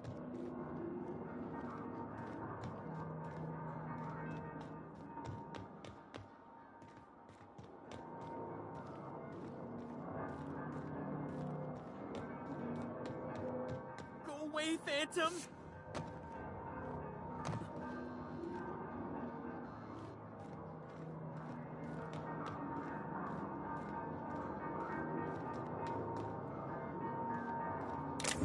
No, just leave me alone!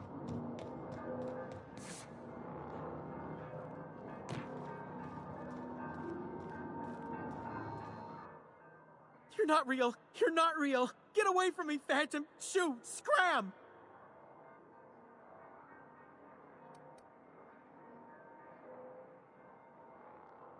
Most people? But I'm the only one left. No. Remember your first rule, Higgins. No arguing with the Phantoms.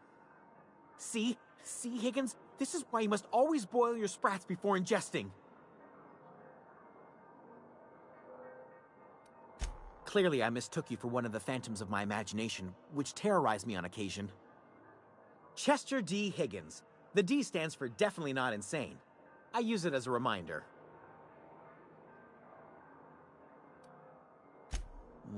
Hard to say. By my reckoning, Higgins has been here somewhere between 2 weeks and forever. My recollection's a touch fuzzy these days.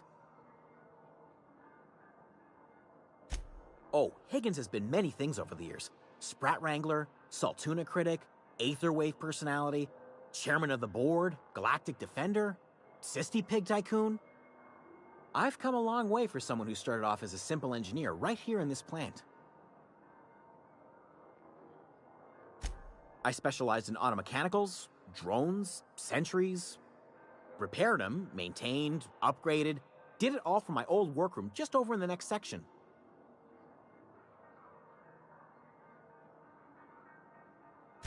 Look, I don't want to fall into any trouble with the mechanicals.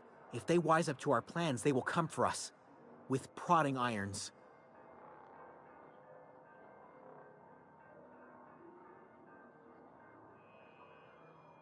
You know, you remind me of myself back when I was an intergalactic adventurer. I discovered a flaw. Their hostility levels were hardwired to maximum. There's no changing that, but you could rewrite their targeting protocol so they attack each other instead.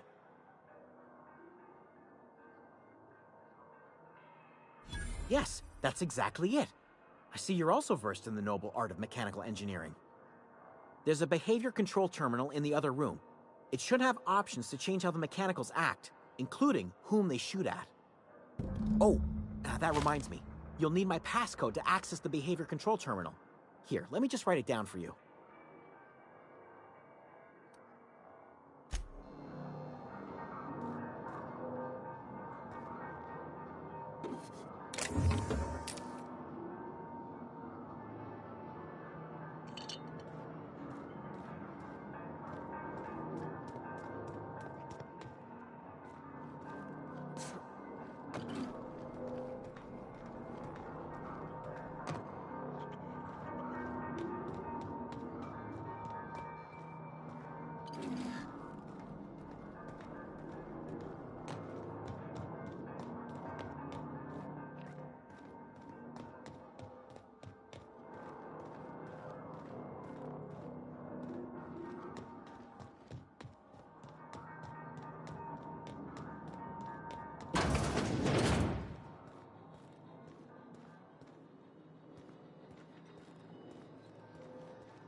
Mind the steam. You're liable to get scalded.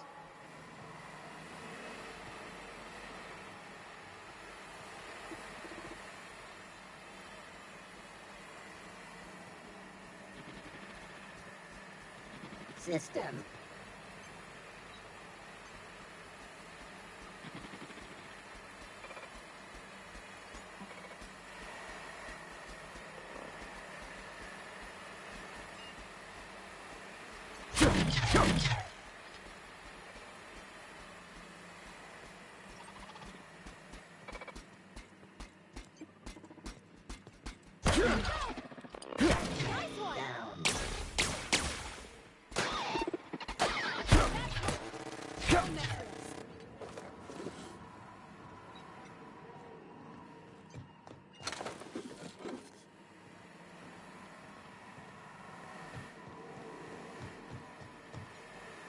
Want to go.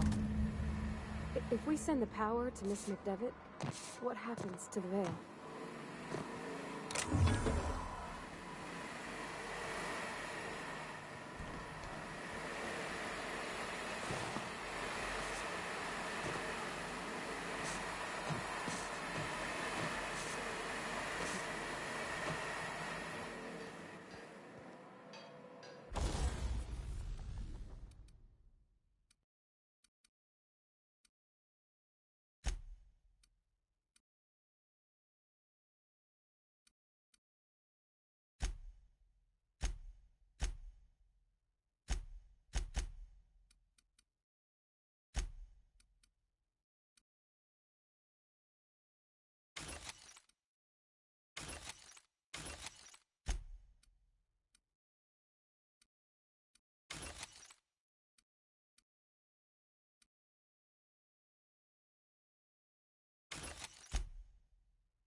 Celeste. I'm not sure what the right is. Alls I know is the decision's final.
Once we do this, there's no go- Hey, mister?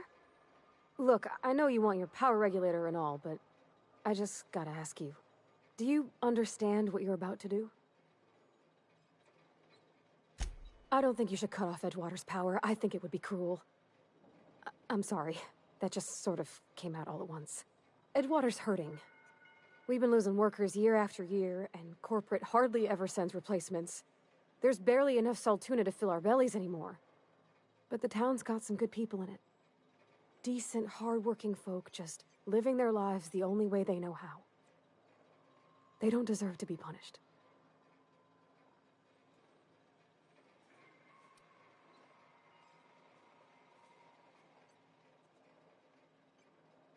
Well, that sure sounds like Mr. Thompson. If he was standing here, I imagine he'd remind us of how we're all one big, happy Spacer's Choice family. In Mr. Thompson's eyes, those deserters are still part of the Spacer's Choice family. The family must work together in order to survive. I hate to say it, but I think Mr. Thompson's got a point. Unless those deserters come back, Edgewater's as good as dead. Cutting off their power might be the only way.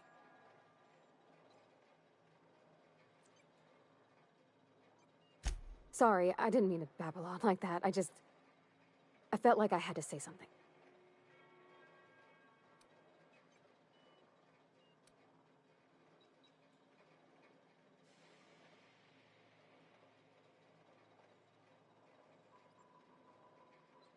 Really? I mean, wow. Thanks. No one's ever told me those words in that order.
Great work.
I know, I'm trying to think.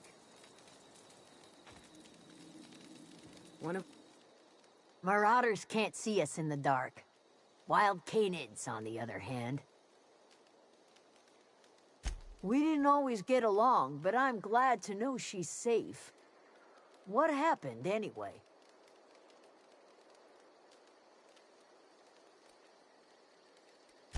Zoe joined up with a band of marauders. Zoe. The same Zoe who doesn't know a barrel from a trigger. Well, I've heard stranger things. You pretty much did my job for me. Least I could do is pay you for your trouble. Let me know if I can do something for you.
That's the thing about growing old. Your eyes start to fail. Elsewise, I would have seen you for the snake that you are, chopped you into pieces and roasted you on a spit. This is all you're doing. Cutting off my power, killing off my garden. Without refrigeration, my food will spoil, and my flock will starve. I want to ask you this in private, away from the eyes of my flock, so they do not see me lose my temper. Tell me, why did you do it?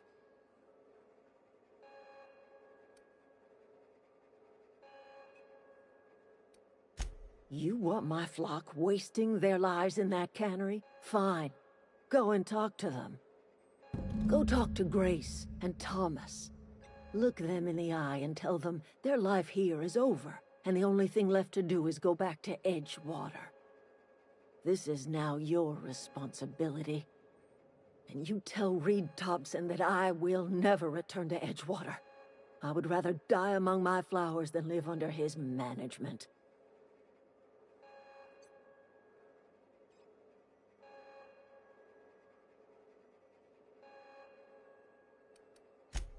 My son worked in that cannery. When the plague started coming, he was one of the first to fall sick. We had a store of medicine locked away, but Reed refused to treat him. Said my boy didn't deserve treatment. Said the medicine would have been wasted on him. So I buried my boy in the cemetery, gathered my belongings, and left. That's as much of the story as you need to hear. You offering to cross Reed off, huh? This some sort of twisted reparation for what you've done? Or you just looking for a chance to sow some chaos? Kill Reed if you must, or talk him into leaving if you can. He and I are not sharing the same four walls together. Tell Reed that I can make his people healthy again. I can end their plague. Start a new garden right in the cannery. 3 square meals for every man and woman in Edgewater. Tell him how I've made the Vale bloom again. The soil has whispered its secrets to me, and I alone know how to breathe life back into the earth. The secret is human corpses. I've been grinding them up in my fertilizer for years. Marauder, worker, don't matter much to me. The human body is rich with nutrients.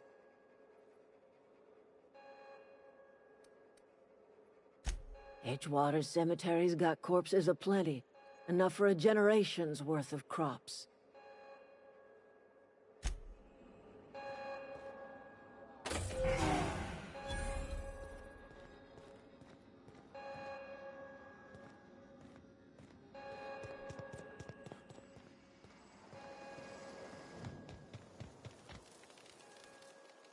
Everybody keeps staring at me. It's not my fault the power's dead. Whoa, Miss Parvati. Hey, you're, what, how are you? Hi, hello. Are you, are things safe out here? How are you keeping? Great, just great. I've been trying to keep stuff running, just like you. Only I'm not so... Wait, they didn't kick you out, did they? Oh gosh, no, I'm just along with this fella here. I seen you wandering around here. You don't look like you're coming from town.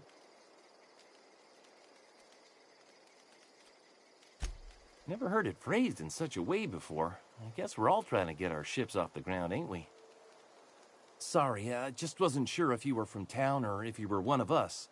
Something's been chewing at me, you see. Fact is, I've been, well, lying. To everybody here. Camp thinks I'm a mechanical genius, but I couldn't fix a busted chair.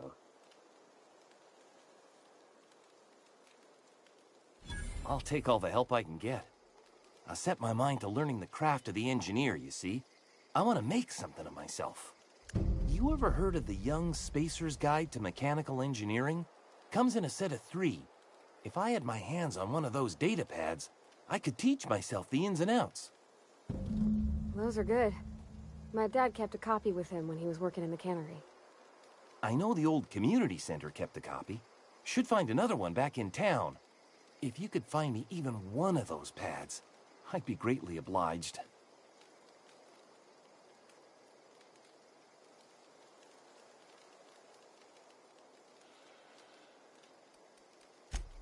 wish I knew.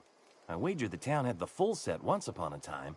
Where the third's gone, I can't say.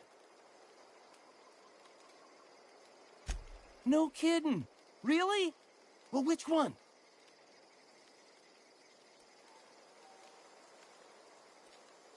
Look at that! Building a computing machine out of Spectrum potatoes, a primer. I'm just glad it survived all these years. I appreciate you going through all that trouble. In fact, I put aside something special, on the off chance that somebody'd search out those data pads for me. Well, don't keep me in suspense. Ain't that just ironical? If I'd worked a little longer back at the cannery, I might have found this myself. 2 whole data pads? Be still my beating heart. Oh, almost forgot your payment. Well, don't keep me in suspense. The geothermal plant? Now that is just incredible. You really went exploring down there? Adelaide always told us it was swarming with hostile mechanicals. That's a complete set. All 3 parts. I'm gonna be the greatest engineer Halcyon's ever seen. Aside from you, Ms. Parvati, I swear, I'll do you proud. I'm glad we could help, Thomas. I've been saving something for you. Just a little contraption I found. Should fit right into your outfit.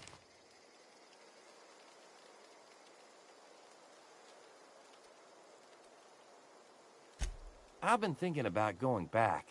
I'm not much use to anybody here. I get sick thinking about working at the cannery. I can't do that again.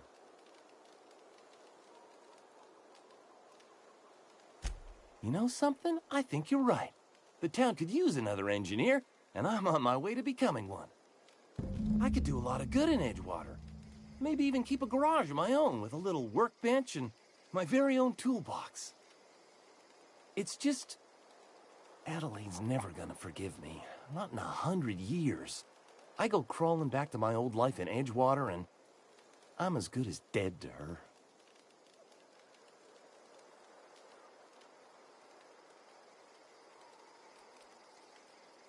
You know where to find me.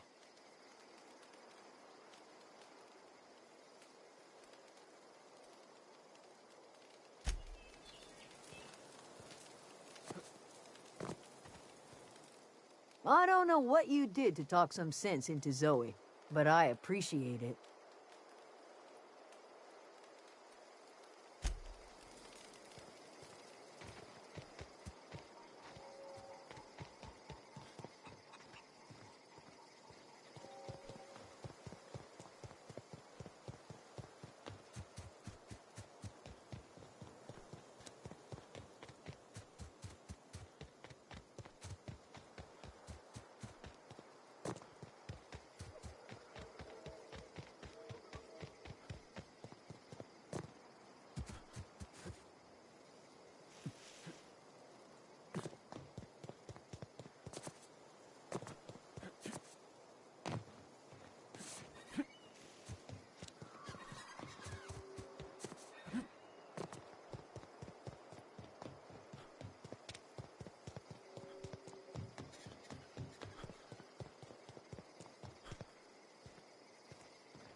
When I was little, we'd get freighters in every Sunday noon. Never seen the Vale lit up like this before. You beat that scout to scrap with its own legs? Pulled its optic cables out its head case? You're a passing fair soldier, I will confess. But you are one, and the enemy is legion. What you need is an equalizer, a weapon to strike fear in their cold, mechanical hearts. Cantina, lavatory, behind one of the toilets. That's where I've kept it hidden all these years. Sharp, ain't it? The lavatory is the very last place a mechanical has need to enter. On the double, soldier. Don't want the bartender poking around in there with a mop.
Wonder if the plague...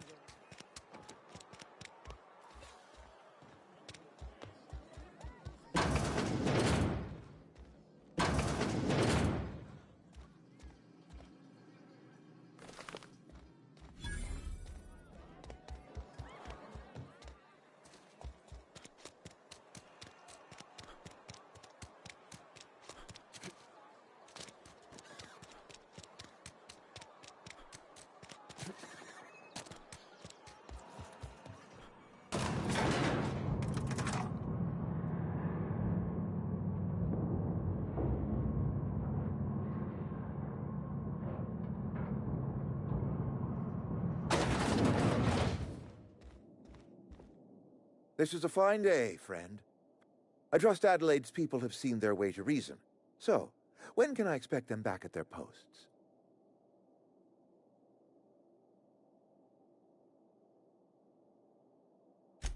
Then we are at an impasse.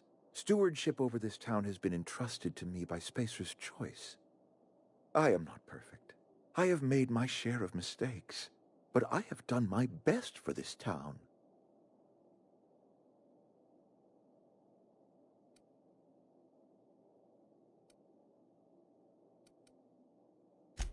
I am a Spacer's Choice man. My father was a Spacer's Choice man. Edgewater may not look like much to some buttoned-up freelancer, but it is my home.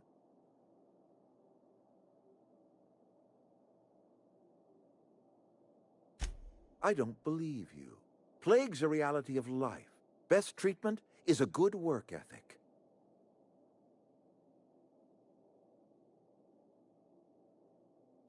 You are disparaging our parent company, and it is not appreciated. We are a Spacer's Choice Saltuna cannery. We eat Saltuna here, and only Saltuna.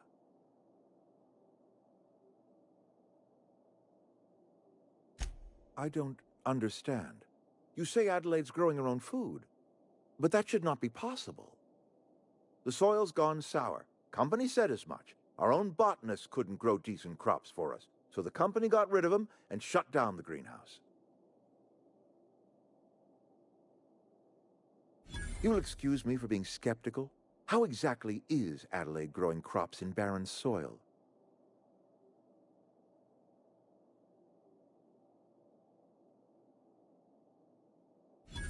If Adelaide's found a way to feed her people and cure the plague, then she deserves this office more than I do. I won't stand in her way. My life here is ended. Give me a little time to settle my affairs. I'm sure Adelaide will be glad to see the back of me.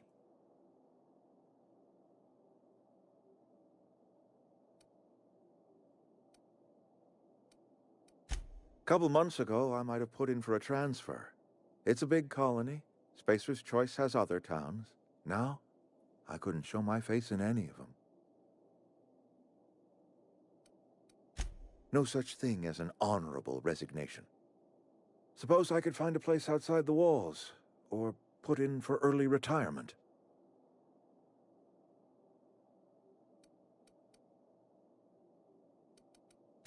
I don't know. I could see myself lasting a week.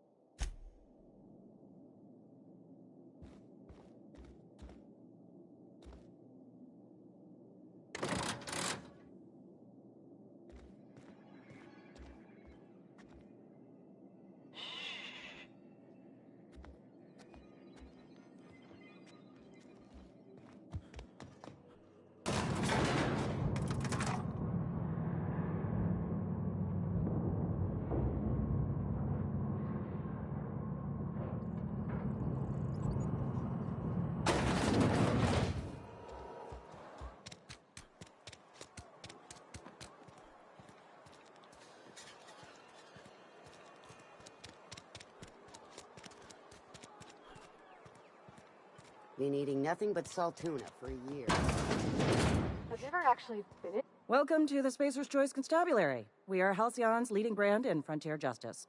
The office is writing up promotion. Purchase 3 criminal investigations and the 4th one's free.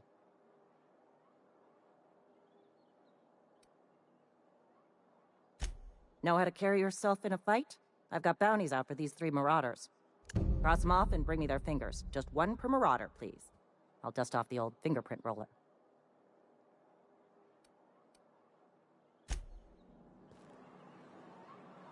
Hey, thanks for helping me back in that cave. Been eating nothing but salt tuna for years.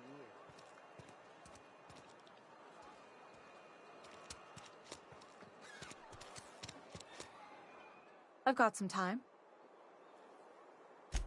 Thanks. I'll see to it that this medicine gets to the people who need it. Here, something for your trouble. Nothing personal, but I hope we never do business together again. Don't want to make a habit of consorting with smuggler types.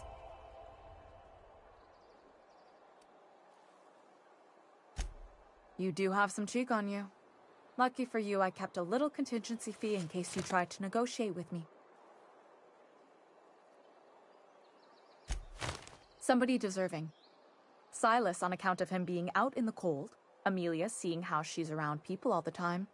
Anybody in the sick room?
Never seen the Vale lit up like this before.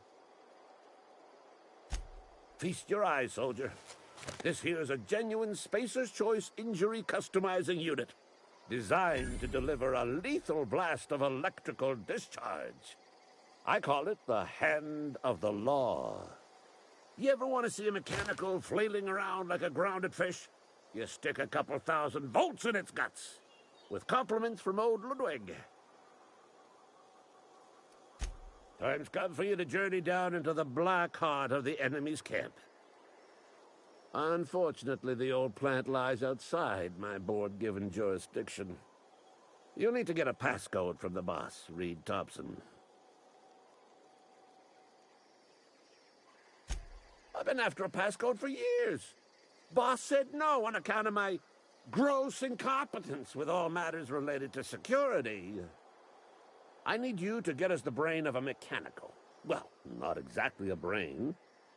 Anatomically speaking, what we're looking for is a logic module. If you die horribly, I will pour out a can of zero-G to your memory.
What's eating you?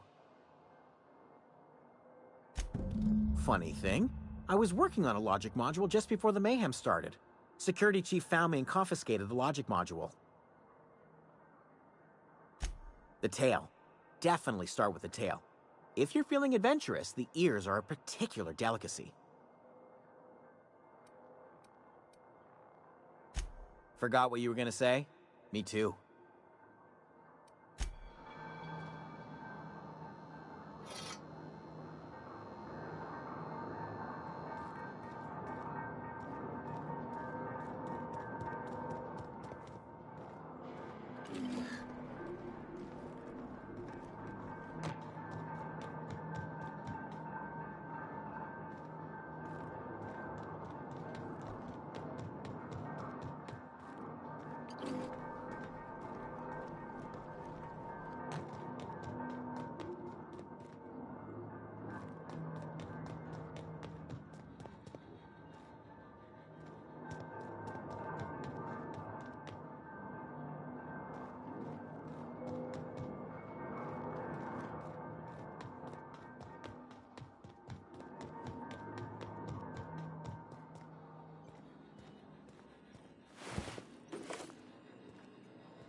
Huh? Gonna get ready! Break you!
Never seen the Veil.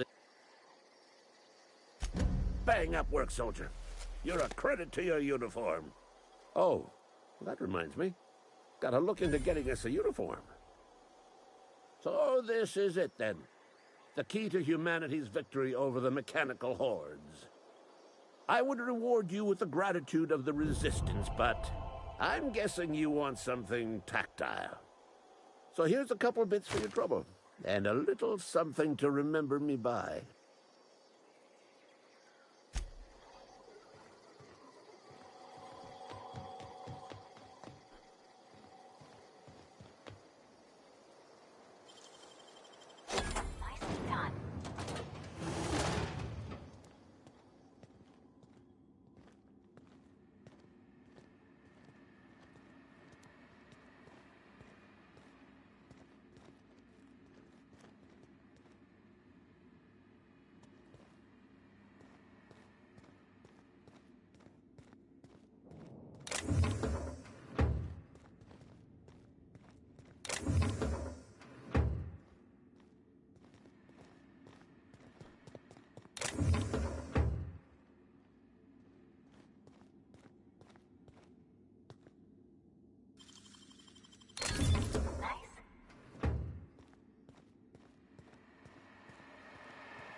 Look at that. The snake's come back. I never thought I'd see the day that Reed Thompson abandoned his post. Suppose we all have a breaking point. Suppose it's time our flock made our way back to Edgewater. We must tend to what remains of the town and carry on with our lives as best we may. You're vexing to me, you know? Injuring us with... You telling me you did all this just to put me in charge of Edgewater? Stranger, you are some kind of twisted. I might turn that old cannery into a garden. Got ourselves a whole cemetery bursting with bodies. I need some time to gather my personals. Long walk back to Edgewater. Got a considerable burden to carry.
something outside the walls.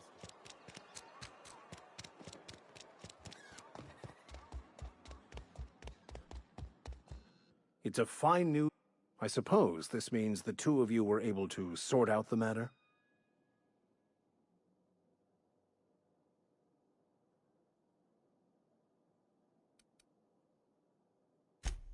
I am somewhat taken aback by that, given the heat between her and Mr. Thompson.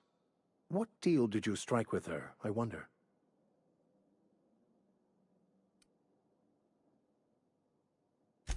Wonderful. This is fantastic. Well worth all the sacrifices I... Wait. What the fuck is this? Is this... French? I can't fucking read French. It's a law-forsaken joke is what it is.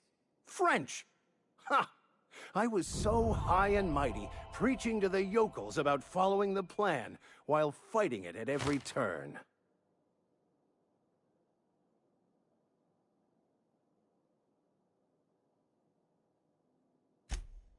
Well, yes. But I assure you, it was not for personal gain, only for the greater good.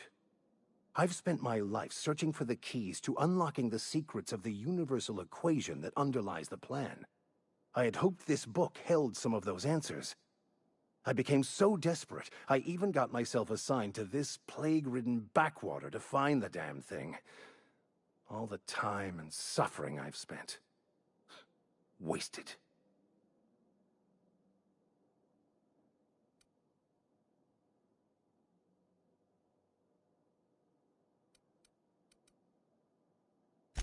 Bakonu, the author, had some interesting theories about man's perception of reality that I thought could be applied to our attempts to decipher the plan. Unfortunately, he was also one of the founders of the Philosophist school of thought, so the book is banned in this colony.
Wonder if the plague's ever gonna... I hear Reed's leaving town. A friend of mine died a couple weeks ago. Something to report? We pay by the finger. What do you have for me? Gil Antrim. Real name, Guillaume. Duly processed by a freelancer on behalf of Spacer's Choice. I remember him. Was just a kid last I saw him. Shame. I'll just need your signature here, here, here. Mabel Burgess. Age 37. Right or left-handed? Let's just say no longer applicable. I remember Doc Burgess. Conducted my physical every fiscal quarter. Guess she couldn't keep her hands off her patient's medicine. Still one outstanding bounty. If you've got a finger, I've got... Here we are. Bertie Cotton. Cause of death. Bert was the local preacher, before Max took over. Always was quick to remind us that we all get what we deserve in the end. Well, that's all three. I must remember to requisition some more fingerprint to ink. You've done such a bang-up job hunting down our former workers that I thought it only proper to deputize you. Congratulations.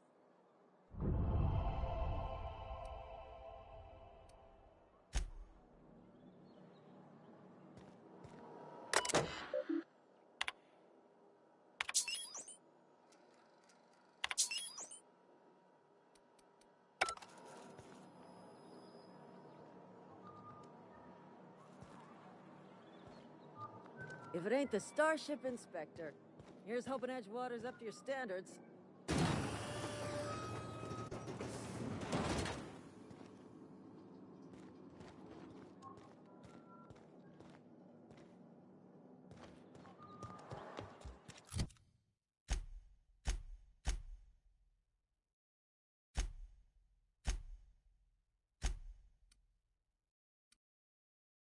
Sometimes I wonder what I'm doing with myself.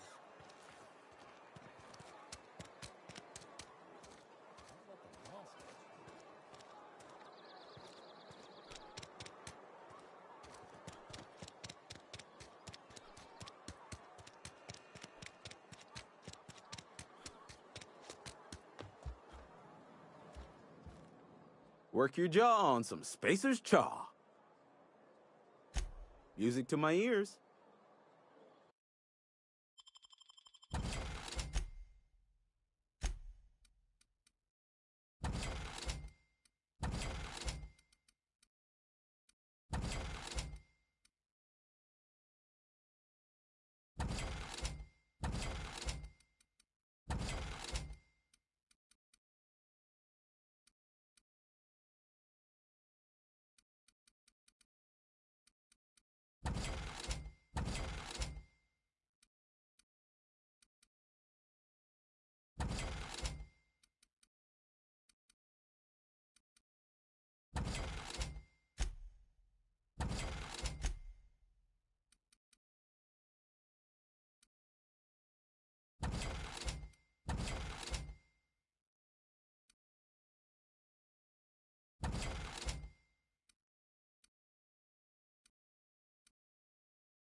I hear Reed's leaving town.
Is this your ship?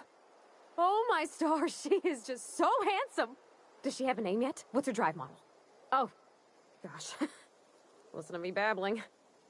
When I was in Edgewater, I dreamed of flying on a real ship, working on a real engine, belonging to a proper crew.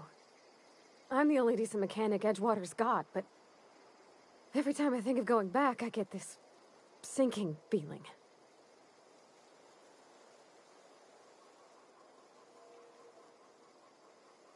Well, it's kind of you to say that. And you're right. I wasn't happy. I want to ask you something, and you can say no. But can I come with you? And if you ever need a pair of eyes watching your back, I can do that too.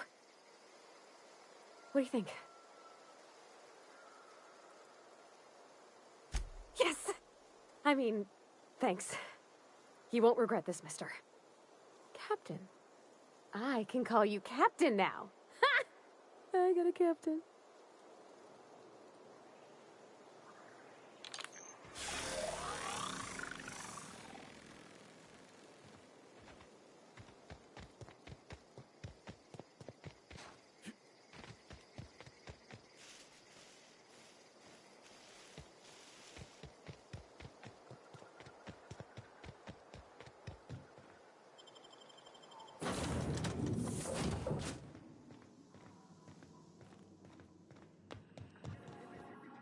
What can I do for you, Captain?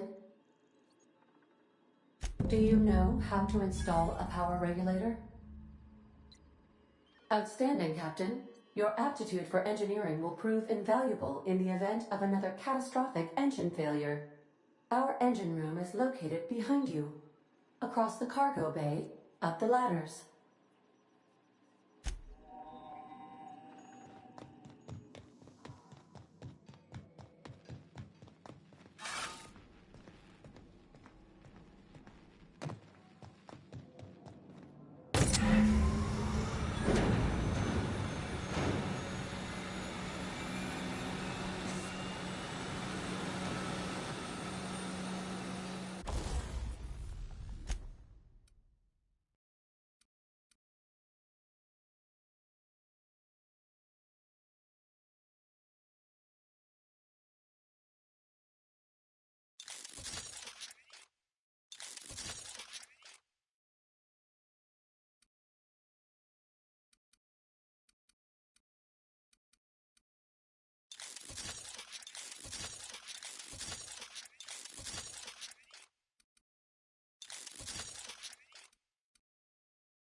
What can All systems are operating within acceptable parameters. I am prepared to bring the Unreliable into low-altitude orbit. This should prove an adequate test of our flight capabilities.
We have received a communication request from Dr. Phineas Wells.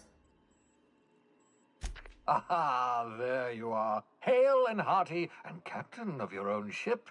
I see you're putting the Unreliable to good use. Shame about her former captain. Horrible way to die. How are you feeling, by the way? I lost track of you in that cave back there.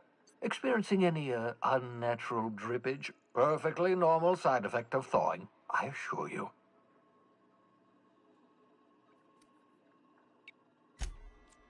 Oh, that, yes, that's probably permanent. I wouldn't worry about it, though. I'm sure you're fine.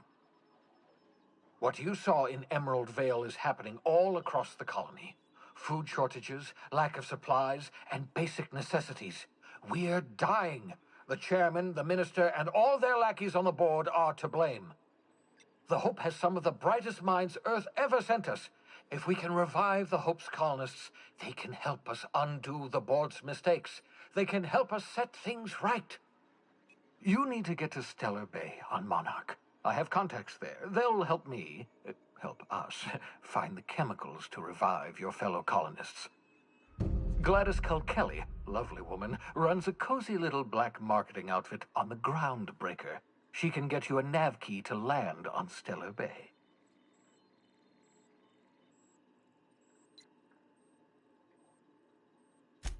Excellent. I'll send her a wireless. Let her know you're coming.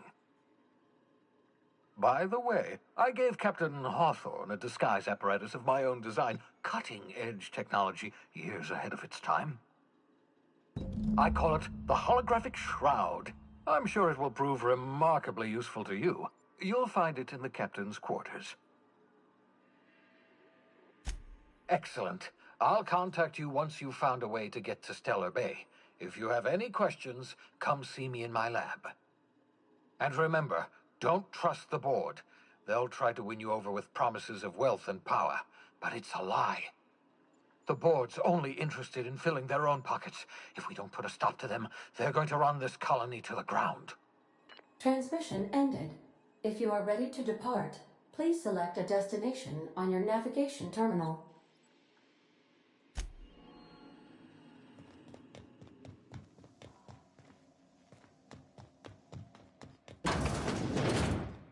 Make yourself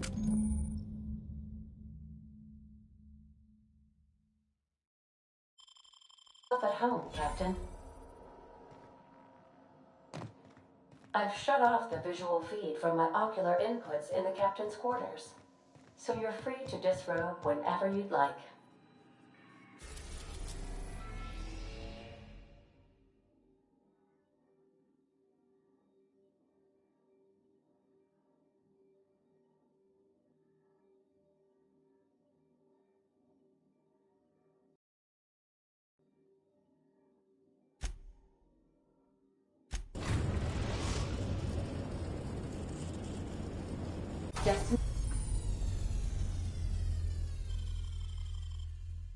Destination reached. The Groundbreaker.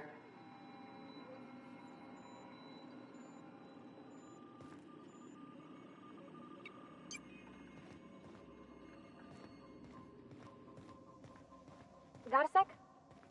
Hey, Captain. I heard that Groundbreaker's got a real good engineer. A lady named Junlei Tennyson. I was thinking that maybe I ought to meet her. If you got time to swing us by, I mean. I don't got much experience fixing actual spaceships. I bet you a can of Borston beans she could teach me all manner of stuff. Thanks, Captain. I'll be sure to make it worth your time. Did you want to talk about something else?